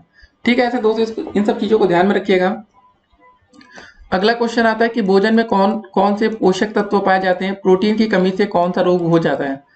देखिए दोस्तों निम्न पोषक तत्व पाए जाते हैं जैसे कार्बोहाइड्रेट हो गया, प्रोटीन, विटामिन, खनिज लवण इत्यादि। प्रोटीन की कमी से दोस्तों होने वाले रोग हैं क्वासकोर और मेरेस्मस, ठीक है ना। अगला क्वेश्चन आता है हमारा कि आवर्त साड़ी के किसी आवर्त में बाएं से दाएं चलने पर दोस्तों विद्युत धनात्मक गुण एवं धात्विक गुणों में क्या परिवर्तन होता है, उदाहरण देकर आपको समझाना है। ठीक है, sodium, magnesium, aluminium, silicon, phosphorus, sulphur, chlorine. विद्युत धनात्मक, विद्युत उदासीन, विद्युत ऋणात्मक। ठीक है ना। अधिक धात्विक होता है दोस्तों, कम धात्विक या अधात्विक। तो दोस्तों अगला क्वेश्चन क्या रहा हमारा कि कृषि कार्य में प्रयुक्त उपकरण डिबलर एवं कल्टीवेटर की उपयोगिता आपको लिखनी है। तो डिबलर क्या होता है, देखिए यह रबी फसल के बीजों को बोने का साधारण यंत्र है। इसके द्वारा दोस्तों छिद्रों के माध्यम से बीज बोया जाता है, जिससे फसल का औसतन उत्पादन अधिक होता है। गेहूं बो जाते हैं। कल्टीवेटर, ट्रैक्टर के पीछे कल्टीवेटर यंत्रों का उपयोग करके खेत की जुताई कर मिट्टी को उलट पलट कर दिया जाता है। इससे मिट्टी में गुणात्मक सुधार होता है। इन यंत्रों से श्रम एवं समय की बचत होती है। अगला क्वेश्चन है धातुएं ऑक्सीजन से अभिक्रिया करके क्या बनाती हैं। लिटमस पत्र द्वारा कैसे पहचानेंगे कि अम्लीय ऑक्साइड है या भास्मिक ऑक्साइड। रासायनिक अभिक्रिया भी आपको लिखना है, 2017 में पूछा गया प्रश्न। धातु ऑक्सीजन के सहयोग से दोस्तों भास्मिक ऑक्साइड या बेसिक ऑक्साइड बनते हैं। अम्ल एवं क्षार की पहचान करने के लिए प्रायः लिटमस पेपर का प्रयोग किया जाता है। लिटमस पेपर नीले एवं लाल कागज की पट्टियों के रूप में उपलब्ध होते हैं। नीला लिटमस पेपर अम्ल को डुबाने पर लाल हो जाता है और लाल लिटमस पत्र क्षार में डुबाने पर क्या होता है, नीला हो जाता है। अगला क्वेश्चन है मानव के श्वसन अंग का नामांकित चित्र आपको बनाना है। ये दोस्तों आपका श्वसन अंग है। देखिए सबसे ऊपर नासा मार्ग, फिर कंठ छद्म और श्वास नली है दोस्तों, नाल है। फिर श्वसनीय आपके यहाँ फेफड़ा आता है। ये मुख गुहा है, ग्रसनी है, श्वसन नलिका है, ये सब दोस्तों। ठीक है, आप इसको जरा देख लीजिएगा, इसको बना लेना है। यहाँ दोस्तों आपका हृदय होता है, फुफ्फुस सिरा और फुफ्फुस धमनी। ठीक है गाइस, तो कुछ ऐसा आप बना सकते हैं। 2 नंबर का क्वेश्चन है, 2 नंबर आपको यहाँ पर मिल जाएगा। क्वेश्चन फिगर बनाने से नहीं मिलता दोस्तों, जो कुछ चीजें लिखी गई ना इसको आपको लिखने से नंबर ज्यादा बढ़िया मिलता है। अगला क्वेश्चन दोस्तों हमारा आता है कि परिवेशीय स्वच्छता एवं स्वास्थ्य से क्या संबंध है। आप परिवेश को स्वच्छ रखने में अपनी भूमिका कैसे निभाएंगे। ठीक है, जब क्वेश्चन आपसे रिलेटेड होगा तो इसको आप बना के लिख सकते हैं और पूरे 2 अंक आप फ्री के पा सकते हैं। देखिए परिवेशीय स्वच्छता, इसके अंतर्गत परिवेश की सफाई, कच्चा कच की सफाई, शौचालय की सफाई आती है। परिवेशीय स्वच्छता का उद्देश्य परिवेश स्वच्छता के द्वारा परिवेश से संबंधित समस्त सदस्यों की स्वास्थ्य रक्षा से है। यदि परिवेश में स्वच्छता होगी तो इसका लाभ समाज को भी होगा। ठीक है, स्वास्थ्य स्तर को ऊंचा रखने के लिए परिवेशीय स्वच्छता का प्रभावशाली कार्यक्रम लागू करना होगा। परिवेशीय स्वच्छता बनी रहे इसलिए हमारा भी कर्तव्य है कि हम अपने पास पड़ोस में किसी भी प्रकार की गंदगी न रहने दें। पड़ोसियों को इसके बारे में बताएं और इनके साथ कंधे से कंधा मिलाकर सफाई अभियान में योगदान दें। आपके पड़ोस में गंदगी के दोस्तों ढेर ना हो, क्योंकि ये स्वास्थ्य की दृष्टि से हानिकारक होते हैं। अगला प्रश्न है कि हम ऊर्जा का अपव्यय कहाँ कहाँ करते हैं। ऊर्जा को संरक्षित करने के विभिन्न तरीके आपको बताने हैं। ऊर्जा मानव जीवन का महत्वपूर्ण घटक है। मानव की विभिन्न आवश्यकताओं जैसे मकान, कपड़ा, भोजन, रेल, सड़क, जल, वायु, परिवहन, संचार, सूचना और प्रसारण एवं अन्य मानव संसाधनों के निर्माण के लिए ऊर्जा की आवश्यकता होती है। अब इसको संरक्षित करने के नियम देखते हैं। देखिए ऊर्जा का अपव्यय रोकना चाहिए। जीवाश्म ईंधन जैसे दोस्तों कोयला, कच्चा तेल का उपयोग कम से कम करना चाहिए। इनका उपयोग केवल तभी करना चाहिए जब कि इनका उपयोग अति आवश्यक हो, अन्य या दोस्तों कह सकते हैं कि इसका कोई अन्य विकल्प आपके पास ना हो। ऊर्जा का सामूहिक उपयोग किया जाना चाहिए। वृक्षों की कटाई रोकी जानी चाहिए तथा अधिक से अधिक नए वृक्ष लगाए जाएं। ईंधन की दोस्तों कम खपत वाले वाहनों का प्रयोग हमें करना चाहिए। अगला प्रश्न आता है कि हमारे प्रतिदिन के भोजन में पोषक तत्वों की कमी से होने वाले किसी एक रोग का नाम लिखिए। लक्षण तथा उससे संबंधित मतलब उससे बचने के उपाय आपको लिखना है। तो दोस्तों विटामिन ए को देखते हैं। विटामिन ए की कमी से रतौंधी नामक रोग हो जाता है। इसके लक्षण क्या है। चर्म रोग, त्वचा पर चकत्ते, आंखें कमजोर हो जाती हैं। उपाय क्या, विटामिन ए से युक्त पदार्थों का सेवन तथा डॉक्टर की सलाह पर। अगला क्वेश्चन दोस्तों क्या है कि भूकंप आने के क्या क्या कारण है। भूकंप से बचने के 2 उपाय या उपाय एवं प्रबंधन से क्या क्या तरीके अपने स्तर पर अपनाएंगे, लिखिए। भूकंप आने के कारण दोस्तों एक तो ज्वालामुखी विस्फोट हो सकता है, दूसरा पृथ्वी का सिकुड़ना हो सकता है, बलन तथा भ्रंश हो सकता है, भू संतुलन हो सकता है, कृत्रिम हो सकता है। मनुष्य पर भूकंप का प्रभाव देखिए। भूकंप मनुष्य के लिए दोस्तों प्राय अभिशाप तथा कभी कभी वरदान सिद्ध होते हैं। इससे अनेक हानियां तथा कुछ लाभ भी निम्न है। हानियां क्या होती है जरा इसको देखते हैं। इससे दोस्तों धन और जन की अपार हानि होती है। कई बार भूकंप से नदियों के मार्ग में रुकावट पड़ जाती है और उनका प्रवाह रुक जाता है। जब समुद्री भाग में भूकंप आता है तो दोस्तों बड़ी बड़ी लहरें उठती है, जिससे जलयानों को भारी क्षति पहुंचती है। भूकंप से दोस्तों भूपटल पर बड़े बड़े भ्रंश पड़ जाते हैं, जिससे यातायात में बड़ी बाधा पड़ती है। अब दोस्तों भूकंप आने से कुछ लाभ भी होता है, ठीक है ना, सिर्फ हानि नहीं होती है। तो देखिए भूकंप से जितनी क्षति होती है उसका दोस्तों 1/100वां भाग लाभ नहीं होता है, लेकिन कुछ अप्रत्यक्ष लाभ निम्नलिखित है। लाभ बहुत ही कम होता है, लेकिन देखते हैं क्या क्या होता है। भूकंपीय तरंगों से दोस्तों हमें भूगर्भ का ज्ञान प्राप्त करने में सहायता मिलती है। पहला, भूकंप से भूस्खलन क्रिया होती है जो अपक्षय में सहायक होती है। इससे दोस्तों मिट्टी के निर्माण में सहायता मिलती है और कृषि को प्रोत्साहन मिलता है। भूकंपों से दोस्तों बड़े पैमाने पर बलन या भ्रंश पड़ जाते हैं, जिससे पर्वत, पठार या घाटियां आदि कई नई स्थलाकृतियों में जन्म लेता है। कई बार दोस्तों भूकंपीय भ्रंशों से जल स्रोतों का जन्म होता है जो मनुष्य के लिए लाभदायक होते हैं। अब भूकंप से बचने के उपाय क्या है? देखिएगा, इस भूकंप के आने के समय विद्यालय व भवन से तुरंत बाहर खुले स्थान पर आपको आ जाना चाहिए। तो दोस्तों दूसरा पॉइंट क्या रहा कि अगर मकान आपकी बहुमंजिली है तो मकान से बाहर निकलकर आ जाइए। तो दोस्तों आज की हमारी वीडियो यहीं पर समाप्त होती है। तो दोस्तों ये रही हमारी लघु 3 की वीडियो। देखिए आपको इस वीडियो को देखने के बाद क्या करना है। आपको दोस्तों हमारी वीडियो सीरीज की पार्ट 1 देखना। पार्ट 1 में हमने जितने भी आपके बहुविकल्पी क्वेश्चन उसको डिस्कस किया है। पार्ट 2 में दोस्तों हमने अति लघु 3 प्रश्नों को डिस्कस किया है। जब आप दोस्तों अति लघु 3 बहुविकल्पी की वीडियो देख लेंगे और ये लघु 3 की वीडियो पूरी देख लिया आपने, तो दोस्तों अब आप पेपर के लिए तैयार हैं। तो डेफिनेटली आप पेपर में आप एक अच्छा स्कोर कर सकते हैं। तो सभी छात्रों को पेपर के लिए अभी से ऑल द बेस्ट, और पेपर में दोस्तों आप एक अच्छा स्कोर करिएगा। चलिए दोस्तों मिलेंगे एक और वीडियो में, तब तक के लिए स्टे कनेक्टेड। और चैनल पर नए हो तो चैनल को सब्सक्राइब कर लीजिएगा, जिससे आने वाली वीडियो के हर एक नोटिफिकेशन आप तक सबसे पहले पहुंचे। फिर मिलते हैं, stay connected, have a nice day.